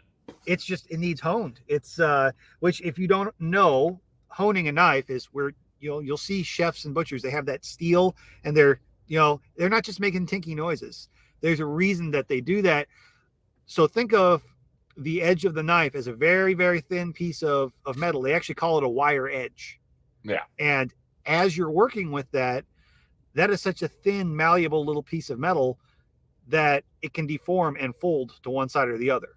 Right. So when you're using that honing steel, what you're doing is you're straightening that back out. Two things. First of all, you probably didn't lose that edge, so it's probably still there. And if you're honing it, you can go a lot longer between sharpening. You have it sitting there on your butcher block while you're working, and you're just constantly, every time you feel your knife's getting a little bit dull, or you felt yourself come a little bit too hard down onto the cutting board, or you felt it run into a bone, right. The more you maintain a knife, you'll feel, God damn it, I know I just did that to my edge. Hone it back. The other thing is why this is so important. If you take a knife and you put it on a belt or a stone or whatever, and that edge is not straight and you didn't hone before, what you did was you took that little folded edge and you sheared it right off. So you not only made it that much harder for you to get the good edge back on your knife, you lost more material than necessary. So you can almost go months on just honing a knife and occasionally touching it up on the stone in like 2-3 minutes a day, barely even hardly putting any wear on that knife, and you can go a long time. And that knife, you can almost pass it on down to your kids without hardly ever losing any material. And then you get guys who they don't know how to hone, or they only use mechanical sharpeners, as in like a belt or a disc sharpener, and they're going through a freaking knife a month. Oh yeah, and you will. Yeah, absolutely. It's sharp, but yep. He says he's looking at the Ken Onion Work Sharp system, and it looks like it is a handheld belt sander. I have that, and it's actually not bad. It is, and if you do go with the Work Sharp, go with the Ken Onion version. It costs a little bit more, but it allows you to adjust angles. It's not bad. You're gonna blow through little belts, the tiny little belts, really quick. I need to order some more. If I go way too long on a knife, and I need to put a damn edge up back on the thing. It's great. It's great for if I wear a bevel down. It does have all the little fine belts and shit. I never use them. Honestly, half the damn time, if I'm sharpening, I've got like a little puck stone that's it's like a fine and an extra fine grit that came with what did it come with? I think it came with a scythe I ordered, and it fits in the palm of your hand. I sharpen half of my shit with that most of the time because it's handy and I can throw it in a bag. Yeah, I'll have to find the one I have. It was like $90, and it's worth every penny. I'm pretty sure I've got that exact one saved. More than likely the same one. I've got the exact same one saved on Amazon, and I can post a link over there in the Telegram chat. If you've got questions on stuff like that for equipment for either of us and you want a link, I can try to post it in the comments here, but YouTube doesn't let you copy paste. But be sure you're in the Telegram chat, the Liberty Meat chat over there, t.me/Liberty Meat chat. Ask us over there. One of us will be able to drop a link. I can drop an Amazon link. Kyle might have something from Walton's or whatnot that we can throw up there that we've actually used. That's the other thing. If I throw out a recommendation on something, if it's an Amazon thing, it's an affiliate thing, and I get a little kick on it, that's great. But I don't ever recommend stuff that either I don't own or haven't used extensively enough that I would recommend it to somebody. So there's definitely a couple of good ones out there. I've had a cheap one from I want to say it was like Harbor Freight or something, a little tri-stone system. They do work. I probably have that same exact one. It's only about that big. They work. The stones will fall off the little plastic triangle thing after a while. You can glue them back on. They gunk up really quick. One trick I learned about that, if you just buy a cheap tri-stone, everybody says put the oil on or whatnot. As it wears material off, that'll fill in and it'll just get stuck in that stone. Yeah. Somebody told me this one day, and next time I buy a cheapo just to fuck around with, I'm going to try it. So I'm not going to swear, don't get mad at me if this doesn't work. But if you go buy a $20 one, use dish soap instead of the oil. Because because it still allows you, it prevents the friction. It still allows you to smoothly grind on there, but then you just take it out and you go wash it off in the sink when you're done. And it should wash away, capture all those metal fibers and wash them away and leave the stone clean. So I'm going to try it out. I should probably do that. Maybe I'll swing by if I get done early enough, if it's still open, swing by the old Harbor Freight and buy one and try that as an experiment. Because I've got some knives I need to touch up anyway. Yeah. And I have a YouTube channel now, so I should probably Yep, Eric's got it right down here. Yep, 3-sided stone, finishing stone, and a steel. Yep. Absolutely. And don't get yourself a decent honing steel. I mean, any steel is gonna work. Yes, you can go and get that one that came with your freaking kitchen knife set and use it. That's fine. Yeah. But if you get yourself a decent honing steel, it is night and day difference. I love mine. Frederick Dick makes really good ones. They're known for that.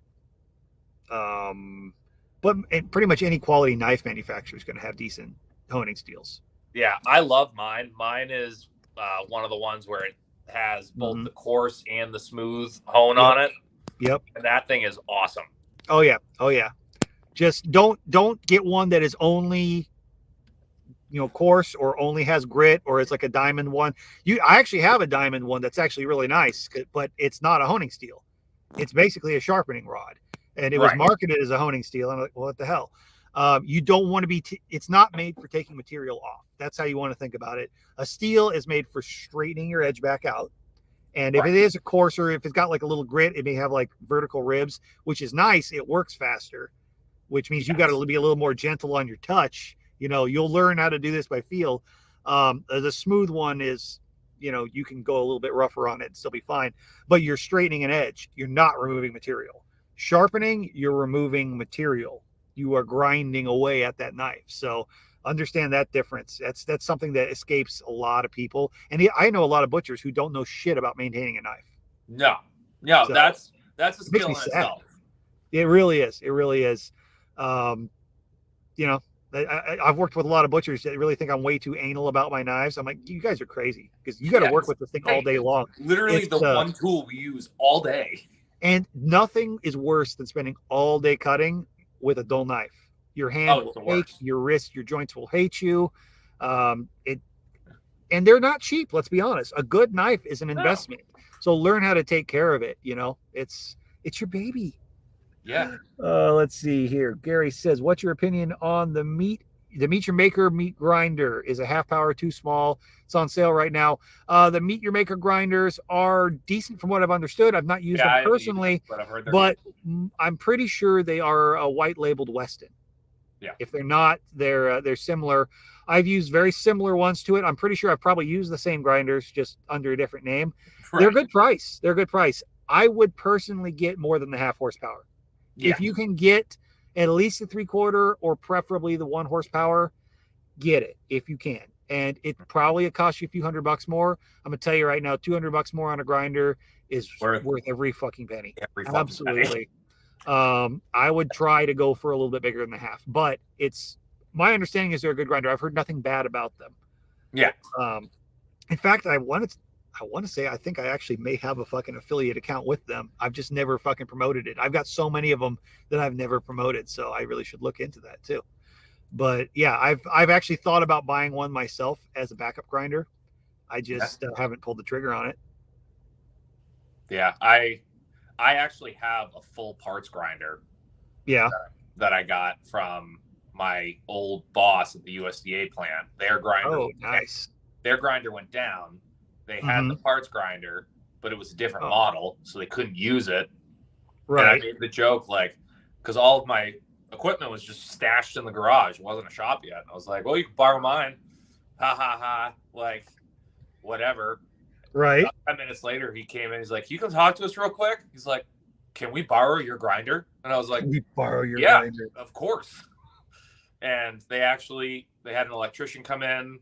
They wired it all to run on 3-phase, changed the oil in it, did a whole bunch of maintenance to it that I wouldn't have had the access to, like, easily. Right. And then when he brought it back, he brought the parts grinder because it was the same one. And so now I have a grinder and a parts grinder. All the electrics shot in it, most of it. But it's always nice. We still got the motor and everything. I'm actually planning on pulling the motor out and everything that I can salvage off of it for like to use as parts. And I'm gonna have my buddy weld on like a piece of 8-inch pipe out the front of it, and that's gonna be my new mailbox. Even better. Oh man, I'll tell you what.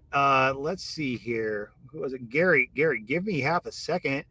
And if you, I'm going to give you a really easy way. If you do want to buy this, you want to help support the show a little bit. If you do buy one of those meat brand grinders, do me a favor and use my damn link. Oh shit. Yeah. I see why you say it's on sale. The half horsepower grinder, which is a size 8 head, it's small, is down to, it's $279. That's a great deal. That's not bad. The 1 horsepower is $700 right now. They've got a dual grind half horsepower, which I don't know about the dual grinds, but it's $449. That's actually a really good. They've got a 1 horsepower size 22 for $499 though. That's actually a really good deal. So you look at it, you go up from your half horsepower to your 3/4. Your 3/4 is $449. Your 1 horsepower is $499. That's a no-brainer right there. Yeah. But I'm pretty sure that either one that you get, if I send you this link, if you decide to get a different model of grinder, you will, it'll still count towards me. And I want to say right now with this affiliate account, I actually get 7% of whatever the purchase price is in affiliate. So that would be pretty damn cool. Let me create this link and I will pop it in the YouTube chat. So if you do decide, save that link. And if you do decide to buy through them, hey, why not? It doesn't cost you anything. So yeah, drop that over there. Talking about hand saws, we kind of went over that. LEM's good, but if you do it, go to the LEM website and buy the thicker blades. Get the thicker blade. Absolutely. It's going to be a game changer. Yes. That I wish I could find them somewhere else too, but those thicker bodied blades, man. Well, that's why it's night and day. It's night and day. That's why I stopped using a handsaw, is because when I started the shop, I bought a Weston, which was nice. Free uses in and it can't cut a straight cut. Nothing. And you cannot find the blades for it. I've been on Weston, like the website. I've been on Walton's. I've been That's on the all other thing too. Yeah, Can't find find the if you right are going blade. to do find one that you can actually get blades for now, That and is even the so ones that you think you can get the same ones by measurement. You If can't. it's a 1/4 inch off, that torsion won't work. No. You're just gonna you have to have a tight blade. That thing needs to be tight like a freaking violin string. Yeah. Let's see here. I really hate using the hand saws, Yeah, but if let me see if I can find this here. I'm gonna see if Amazon actually added the blades, the thick blades. I don't think they did. the last time I looked, they haven't. No, I don't see it here. They've got what size did you have? The 16 or the 22? I want to say mine was the 16. I had an 18. Man, I'm seeing the 22 being sold more right now. Yeah. Huh. Oh no, maybe it was the 22. Now that I think about it. No, there's a 16. That's the one I've got right there. Yeah. Well, then Now, I bought like a 16 from Cabela's, and that was junk.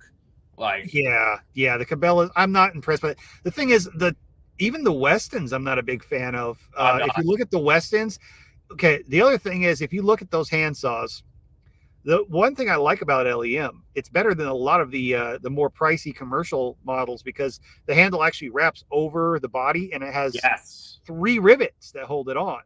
You see so many of these, even pricey ones that have 2 rivets, those handles loosen up and the whole saw becomes useless in no time. I mean, we used to go through them like crazy at the old shop I worked at where we did a lot of saw shit. I mean, 2-3 saws in a year, easy. And I mean, I'm talking a couple blades every day because I was using, this is before I really learned how to do most of the shit with a knife. Right. And which was one of the best things I ever did in my whole butcher career was learning to minimize my saw use. Man. We used to, on lamb day, especially towards the end of the day, I was the leg guy. Like the legs just got tossed on the table. And I got to the point where I was boning everything out, but keeping all the tendons attached to each bone. So that you could hold up the pelvis like a marionette and have like the femur bones dancing around the table. Right. I'm dropping the Amazon link in the chat for this is the 16-inch LEM saw that I do actually like if you're going to go that way. And the other thing is with that 16-inch size, you're more likely, if you do need to use the short blades, you're more likely to find that blade on the shelf. Oh, yeah. Absolutely. Off that brand than just about anything else. Let's see here. I'm going to see, just because I don't want to forget and not do it later, I am going to see if I can find the direct link right now for the LEM saw blades and post it up here. That way people can find them. Yes, it's the 1-inch profile. All right, here we go. Nice. Yeah, I've got them. Now, this takes you to all of the LEM saw blades for all the different size saws. There's 1/2 inch and 1 inch.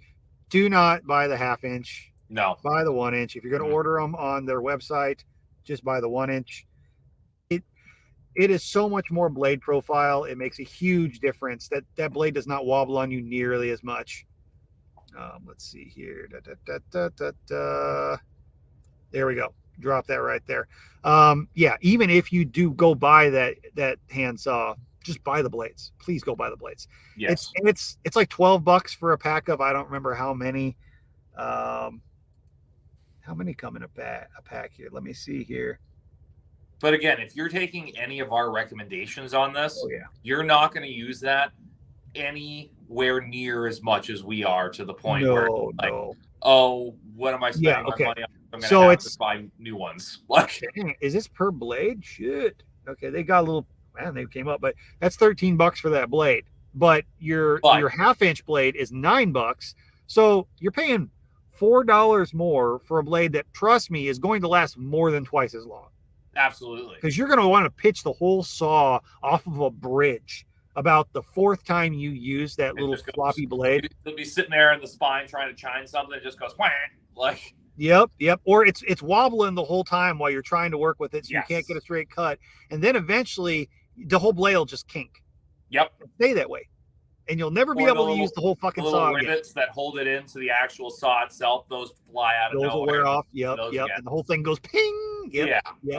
There is just so much more ass to those 1-inch blades. And you know what? Even a lot of the commercial handsaws that they use in shops that they pay $300-400 for the saw and $20+ for each blade. I hate to say it, but some of those are actually made more chintzy than that LEM. Oh yeah, So, absolutely. I hate using them. I hate a handsaw. I despise them.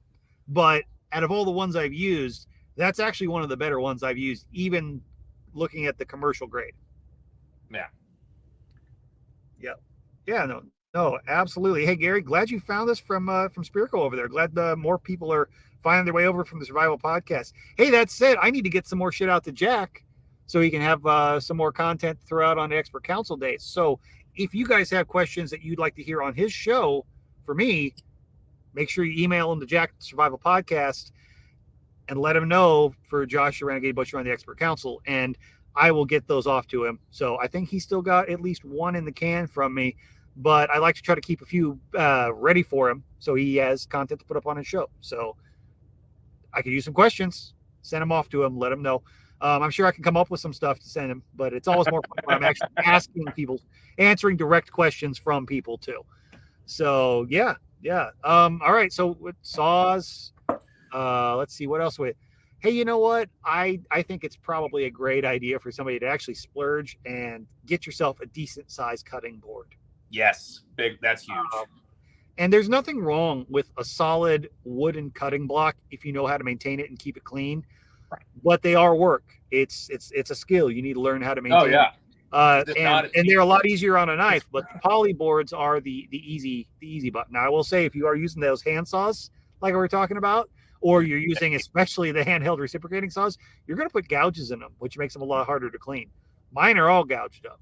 Oh yeah. So it's a part of it. But with steel with the metal scrubbers and get everything all set up for them. But they're worth it. They're high pressure sprayers help a lot. Oh yeah, absolutely. Yeah, but you know, you don't. The last thing you ever want to do, and I think a lot of people.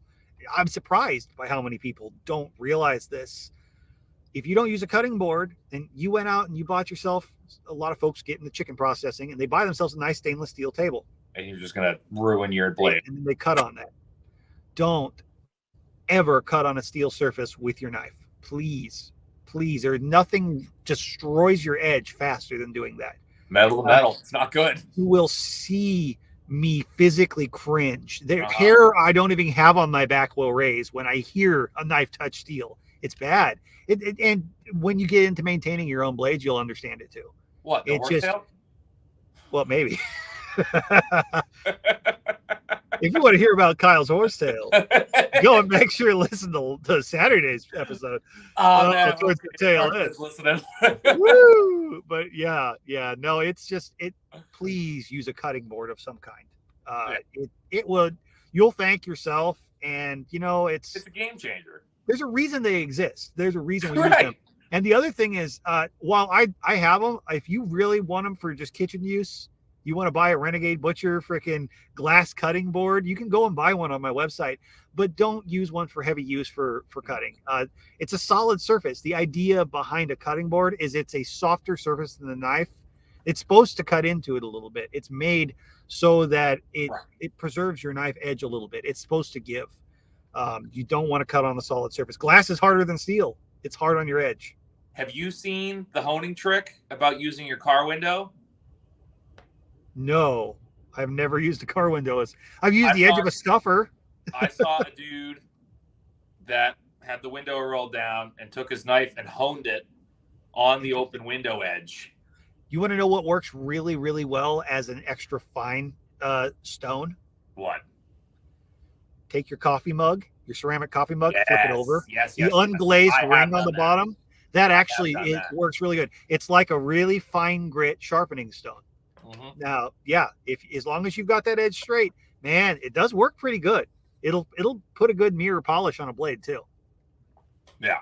So little trick for y'all too. If you don't want to invest in a fancy stone, if you can maintain that edge and not let your blade get completely wrecked, flip your coffee mug over.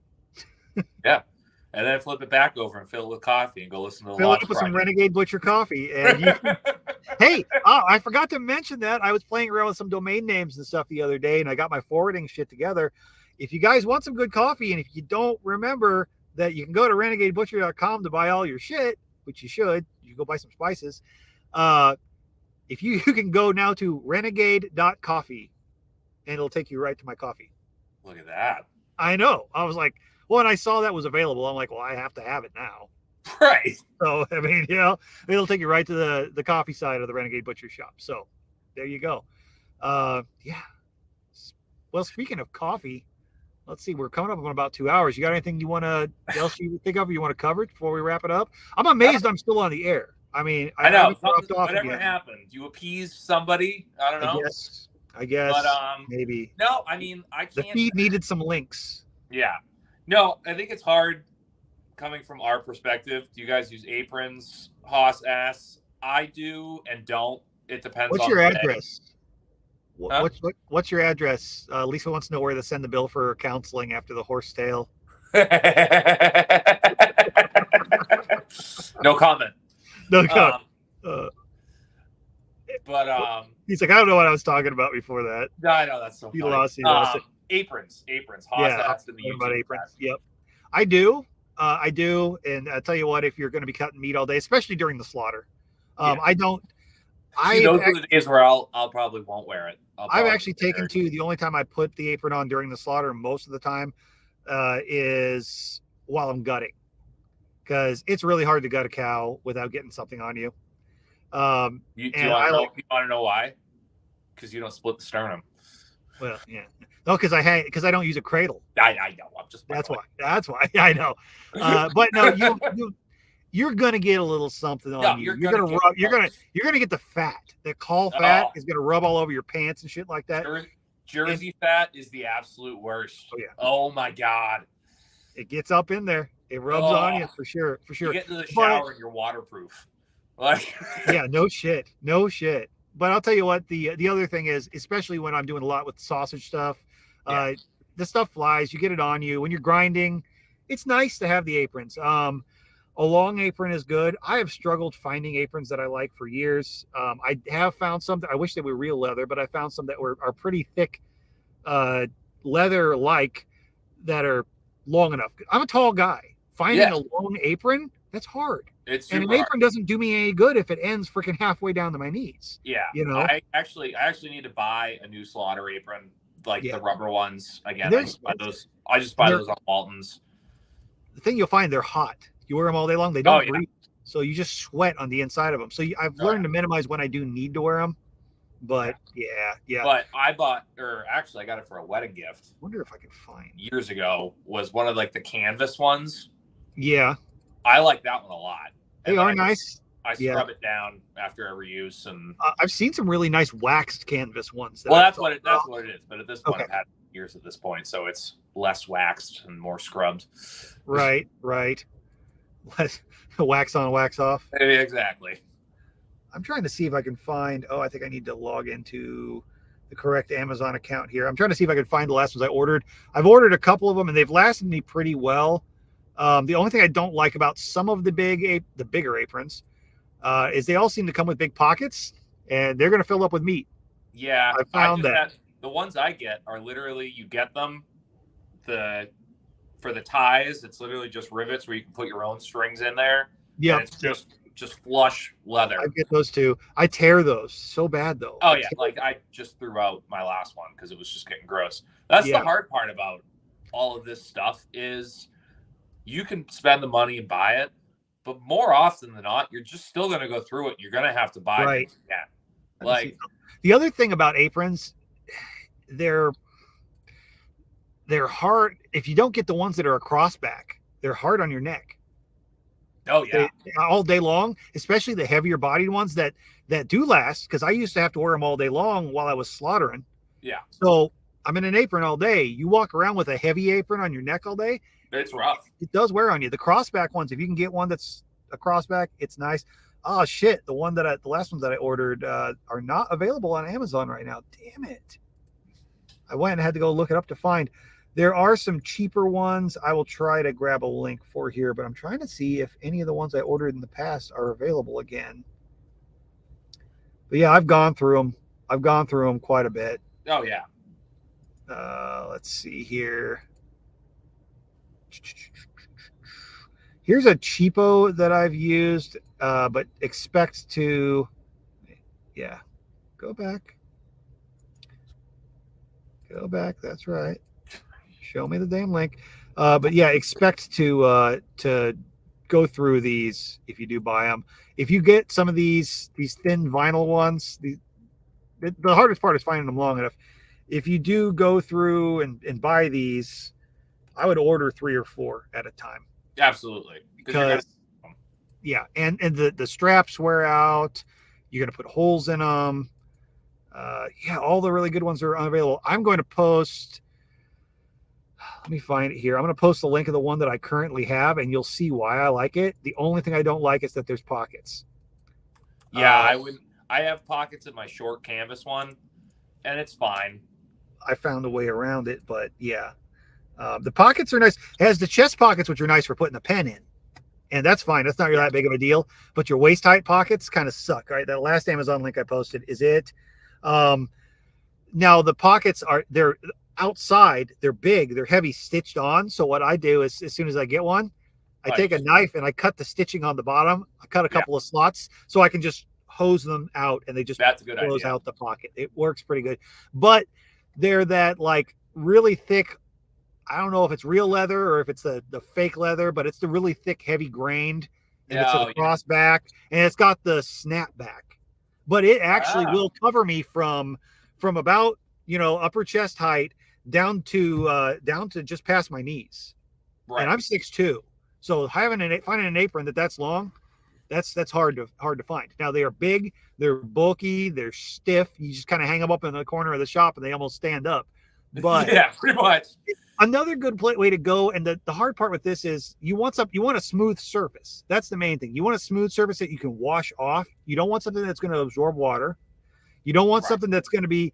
I like to tell people like a welding apron is great, but get one that's like top grain. That's not like, you don't want that felt side. No, you want that smooth surface of that leather. It's awesome. But do you mind if I post the link in the chat? Yeah, go for it. Well, you may have to, because you're a guest, you probably have to post it in private chat, and I can repost it. But yeah, go for it. Well, I'm on my computer as well here. Well, it's still, for some reason, it's a StreamYard thing. It doesn't let you. It doesn't do that. Yeah, but if you post it in private chat, I'll share it over. That's fine. Yep. Just hit the private chat, send it. That one's nice. That's the one I use from Walton's. It's it's $20, $21. Yeah. It's I have not seen the link. Did you send it? I did. No, it's not showing up for me. You sent it in the private chat part? Yeah. Huh. Weird. I've not seen it. Maybe it'll pop over, maybe it won't. All right. Anyway, if not, send it to me on Telegram. Oh, okay. If you got that open, that'll work, and then I'll repost it for you. Cool. Perfect. No, anything like that you recommend, man, I'm happy to share it over here because that's how we find shit. I've just over the years just keep buying shit until I find what works. Yeah, I just done it. Here we go. Okay. Yeah, those are awesome. Yeah, and again, for $20, if this all comes back to how often you're doing this and like how much you're going to use it. For $20, that'll last you forever. Like I said, you can put your own strings on it, which is nice. You don't have to have like whatever straps come with it. Well, yeah, Lisa, that's a good idea. My stitch puller is going to be whatever knife I have handy. I am not a seamstress. I've got knives though. Exactly. And then sew an extra length on the bottom. Problem with that is you can't really sew on a waterproof apron. You can't sew vinyl aprons together. And if I'm going to get a leather apron, I'm going to get one that's the right length to begin with. Right. That's really fucking sucks. But yeah, it's just, there's not a lot of good options out there. You don't want, this isn't Granny's kitchen apron, a cotton apron or some shit like that, because it just gets grungy. It gets grungy. Now, the old shop I used to work at, we had they had an apron service. They had like cotton aprons that people would use in the shop. And that's great when you get it all covered in gunk. If you're not the skill floor guy and you're not out there spraying water all day long, right? A soaked apron's a soaked apron no matter what. But just cutting, just packaging, those were fine because somebody comes and picks them up once a week and drops off another 100 aprons for the whole shop. I got one. I ain't about doing that much laundry. Yeah. Between rags and gloves and aprons, that place, and I'll tell you what, by the time they picked up that those couple of trash cans full of stuff, the smell. That is one thing I miss is rags, like the rag services. I miss that. Oh yeah, and absolutely. And Lisa, for doing stuff at home, for sure. I'm just saying, if you know you're going to do something that's pretty grungy, like handling meat, if you can get something waterproof, by all means, please do. Oh, you'll thank yourself. You'll thank yourself. I was going to say rubber boots. Meat and fat. Get yourself.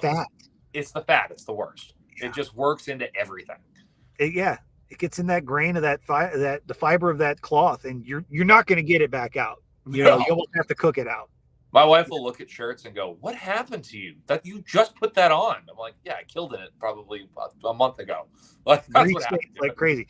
Now, I always kind of prided myself on it was a running joke among everybody at the shop. They're like, "Josh is the only motherfucker here who can work that kill floor all day and still walk off the kill floor clean enough to go walk into the grocery store and nobody even knows." Yeah, no, but I that's after years of learning how to avoid getting myself super dirty. And the other thing, my other trick is I wear all black. You notice I'm always wearing black because it doesn't show blood.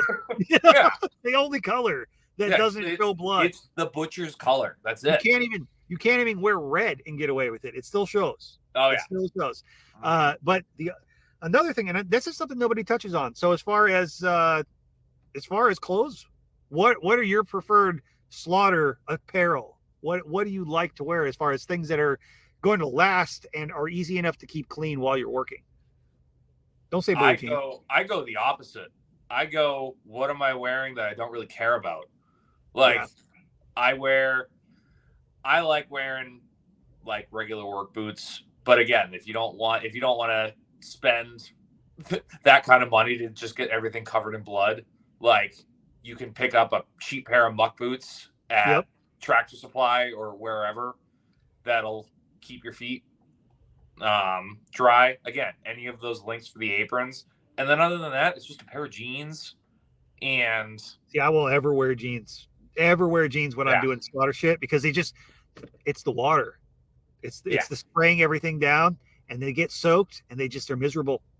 Yeah. Well, the other difference, we get into these back and forths, and it's always because my shop is right there, and you are like an hour and a half away from your house, and that sucks. Or I'm 3 hours away from everywhere else, and I'm on the road, and I'm helping some customer at their house. Exactly. Yeah. It's you don't have the luxury of going, slaughter's done, I'm gonna go take a shower. Right, exactly. I've got stops on my way home afterwards. You know? Yeah, exactly. But so I like the military like BDU style pants. Oh yeah, absolutely. I get them in black. People think I'm a fucking cop when I wear them, but whatever. I don't care. Yeah. The thing about them is they're made to last and to stand up to a lot of torture. They've got pockets, which is great for holding all my shit or whatnot. But the other thing about them is they dry. They dry fast by themselves. I can literally take a wet rag and wipe my own leg off and wipe fat and shit off. I can wash my pants down and they'll freaking dry. I didn't think about that. Yeah, that is beautiful. That's why I hate jeans because they just get soaked in blood and water and they just stay wet and soggy on you the whole damn time. And you gotta have to just change out of them, you know? And I hate having to bring another pair of pants. I'll bring another pair of pants. Right. But they're comfortable. They've got room to move around in them, you know, and everything. I like those. And then a black shirt. I always wear a black shirt or be ready to change your shirt, you know. Now, if you're doing it at home, obviously it doesn't matter, you know. But for me, that's what I go to for you know, normal shit. And yeah, boots. I'll tell you what though, if you were like me and you worked in a kill floor all day long. Yeah, I always had. If I was on the slaughter floor, it was always rubber boots. God. Rubber boots are so hard on your feet. Oh, it's rough. It's horrible. But you know it's bad when you do that switch out of work boots. Because I don't know if you're like I've been wearing work boots since I was 14. Exactly. And I usually get like a month or a year and a half out of a pair. But you know it's bad when you swap out and you don't throw those boots right away. You just kind of put them somewhere. Yep. And you look at those black boots and all of a sudden they're just white with mold. It's like, hey, all right. Yeah, I know.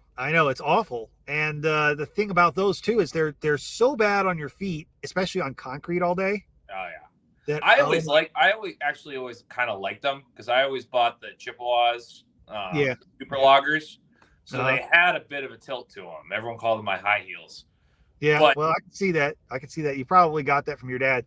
probably. But I liked them because I would always just kind of lean forward while standing up straight and just Yep. with that tilt, just kind of rest right against the Well, bench. now you're out there in cowboy boots most of the time. So. Yeah, no. The majority of my slaughters now are in cowboy boots. The majority of my cutting every day is in cowboy boots, and I have never been happier. For me, it depends on the environment. It depends on the situation. If I'm out in the mud, Oh yeah, they're going on, but they're also coming off as soon as I can get out of them. Now, when I was on the kill floor all day, I'll tell you what, the other unavoidable thing, especially because most aprons end right above where the top of the boots are, unavoidably, you end up getting water down inside of them. And I can tell you right now, because I used to work average 11-hour days, 6 days a week, killing animals, spraying myself and the animals and the whole place down with water constantly. I probably went through 800 gallons of water a day. Right. Trench foot is real. Oh, absolutely. Rubber boots do not breathe. And if you spend the majority of your day every day in rubber boots and your feet are wet, no. The best thing I ever did, and this totally changed it for me. I still have scars on my feet from dealing with it. I at one point was literally going home every night and spraying Blue Coat on my feet to deal with the fungal infections. So, but I have not had a problem since. What I do is I always wear compression socks. I've had varicose veins since I was a kid, but it helps a lot when you're on your feet all day anyway. I would wear those as my normal socks, but over top of that, heavy, thick, wool-based work boot socks. Yeah. Wool, specifically wool, they have to be wool-based because it wicks the moisture away from your feet. Doesn't matter. I can step in water and my feet won't be miserable and suck. And I know it sounds like that's hot and horrible, but your feet are going to be hot in a rubber boot no matter fucking what. Right. Wool also does help self-regulate. Guess what? You go over to fucking Afghanistan and they're wearing wool freaking parkas all day long. It keeps the heat out too. Mm-hmm. I wear them all year long, summer, winter, thick wool socks. It makes a huge difference if your feet do or don't get wet. If I know I'm going to be working where I can control everything and it's a clean area and I'm not having to stand in the mud though, half the time I don't wear boots. The last 4 cows I've slaughtered, I'm wearing Skechers with the wool socks, but I'm wearing Skechers. Man, and you know what? That's got to be a look. It is. It is. People look at me kind of weird, like, dude, why are you wearing like shoes? Well, I think it's funny to get that on opposite reason. Like, I have people up here look at me showing up in cowboy boots, like, what? Why? The only issue I have with cowboy boots is most of them don't have much for tread. They're slick. You step on a piece of fat and. Oh yeah, over the winter. It's not cowboy boots for slaughter day. It's regular work boots because God forbid you hit a patch of ice and you are now sliding with a quarter. Yes, exactly. Butchers on ice. Yeah, exactly. No, thank you. The Skechers, I spend so much time, especially during deer season, on concrete on my feet making sausage. I want something that's good on my feet. And no, they're not weird like little running shoe type things, but I get comfortable shoes. Right.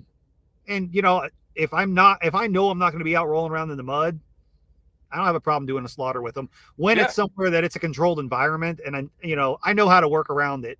I know not to spray myself in the feet. I know when to get the hell out of the way because, well, guess what? The stomach contents is about to come out. Mm-hmm. You learn these things as you go. Y'all are going to end up covered in shit. If you've never done it, you're going to get dirty as fuck. Yeah, don't listen to anything we're saying because it's all a lie. You're going to get You're going to get dirty. Yeah, it's going to be disgusting. Yeah, guess what? We do this every day, and we still walk away disgusting. It does. It does happen. There are bad days. But it's such bad days. It's kind of like you go to an oil change place and you see that guy who doesn't have any oil on him, and you just assume he doesn't work. But then you go to find out that's the guy who knows all the shit and he's been there the longest and he's down there changing shit and somehow stays clean. He's just done it so long he knows how to keep clean. Oh, so my favorite absolute favorite story of this is I was on the slaughter floor working one day, and I had to grab something at Lowe's on the way home. Yeah. And it wasn't a day I was like prepped Oh, to great. go on the slaughter floor. Like it was like hey, we need you over there today. Okay, cool, whatever. Right. I was covered. Like it looked really, really bad. Like on my face. Nobody Straight told up horror me I had movie. blood all over my face. Yep. So I walked in and they didn't have what I was looking for. And I'm like, well, it's not like me to throw away an opportunity. So I went and bought rope, or I went in my cart. Oh, God. A tarp, rope, duct tape. I think I grabbed a hammer and maybe a saw. Nice. And I went to the register, put everything down, small talk to the woman, like, and she's looking at me like, uh-huh. And I went, you know what? I completely forgot my wallet. It's right out in the truck. I will run and go grab that real quick. And I just left and didn't go back. You didn't want your ID attached to that purchase. Just knowing that she had to go, like, call a manager to be like, can you cancel this out of the register? Also, I'm pretty sure that guy just killed someone. He was covered in blood, and it smelled like something I've never smelled before. Warms my heart. It warms my heart. Oh, that's great. That he probably still tells that story to someone. Like, yeah, I'm trying to think of it. I'd have probably gone with rope, a tarp, and like 3 gallons of drain cleaner. Yeah, like lye or something. Straight lye.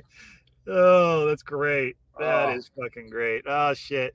All right. Well, hey, now that it's starting to get dark and we've managed to make it 2 hours and I've been on the show at least an hour. I think probably about time to wrap it up. Well, we're going to keep everybody in the loop for that new shit that Kyle's going to be coming out with. So it's going to be Saturday night. Yes. Saturday night is what I'm hoping for. Again, I am putting everything. I have notes. We'll already have notes written down. I'll make sure I've got some space on the StreamYard account. We'll make sure I don't have all my shit on there, clogging it up. We can get you figured out, get you set up, get something going. And just we'll figure it out a day or two ahead. And so what's the first thing you're going to cover? What do you think? You got a topic in mind? I am covering Hereford cows. Hereford cows. Ooh. All right, cool. Got a dear place in my heart. Right. So, perfect. Awesome. Well, let me know. We'll get you set up. We'll broadcast all that out and everything like that. So everybody, be sure to go check out all the stuff I got at renegadebutcher.com. I've still got those seasoning of the months ready to roll. I got this month's order shipped out already. So if you're interested in that, get on board. That's the only way you can get the exclusive little small batch crap that I fiddle with. But check out Nostr if you're over there too. I've got the pub key down below there. I've been selling a lot of stuff over there. Actually sold more stuff on there than I have off the website. So worth checking out. And a lot of times if I come up with just something that's funny and small, like a little one-off thing, and I just want to sell it, that's where I'm going to post it. It's not worth making a whole website listing and everything for something that's just going to be, hey, I've got 4 of these. So keep up with me over there too. Check that out. Check out the Renegade Butcher coffee. Some good shit. And before you know it, we'll have Kyle selling some shit too. Who knows? Yeah, maybe some t-shirts or something. But right. Oh, yeah, that's a good idea. We'll get you a little merch store or some shit going. Yeah, we're gonna figure it out. But I did want to say also that I'm starting to branch out more on the other social media apps and starting to open accounts that I had closed and stuff like that to just try and spread the love and do some stuff. So you can find me on Instagram at BackwoodsButcher603. Same with Nostr. And that's it at the moment. I still haven't broken down and gotten to TikTok, but he's planning on that's good. That your podcast is going to go up on your YouTube, right? It's going to be on. It's going to be on the same YouTube. I'm not going to go ahead and do that. That'll just be Meet the Critters on the Backwoods Butcher YouTube. So you'll go live on YouTube, and then your plan is you're going to take the audio and go out on the audio podcast too. Is that the thought? That's the plan. I haven't figured that completely out yet. I'll give you the easy button on that. There's a couple of ways. I appreciate it. It won't be hard. Easy enough. So we're gonna play around with that and see what happens. And there we go. Awesome. We go. Looking forward to it. Enough, honestly. Should be fun, man. Should be fun. The computer set up. We'll have you on to talk about something. Oh, I'm sure. You're gonna interview me on your show? Holy crap! I would love to. What? It'd be like full circle. Right? It's like a butcher circle jerk here. Can't get through a podcast. No, we couldn't do it. We can't do it. Hey, you already brought up the horsetail. It was ruined. I know. Sorry, Lisa. I couldn't let that go. You brought it up with your no back hair, and I couldn't let that one slide. I couldn't. I had completely forgot about it until anyway, guys. All right, we appreciate y'all. We'll get the audio side of this up. We'll get this going. Thanks for checking out episode 40. Like I said, be sure to hit the like, the follow, subscribe, share this with everybody that you know who might be interested in learning more about butchery, meat, stuff like that, or just want to hear a couple of rednecks talk about awful shit. If we, like I said, let's get me up to that 1,000 subscribers on YouTube, and we'll make it worth the while on that big giveaway. So we got 10 episodes to go. I think we can do it. All right, guys, we'll catch y'all later. Appreciate everybody hanging out, and you guys have a great night. Keep your knife sharp.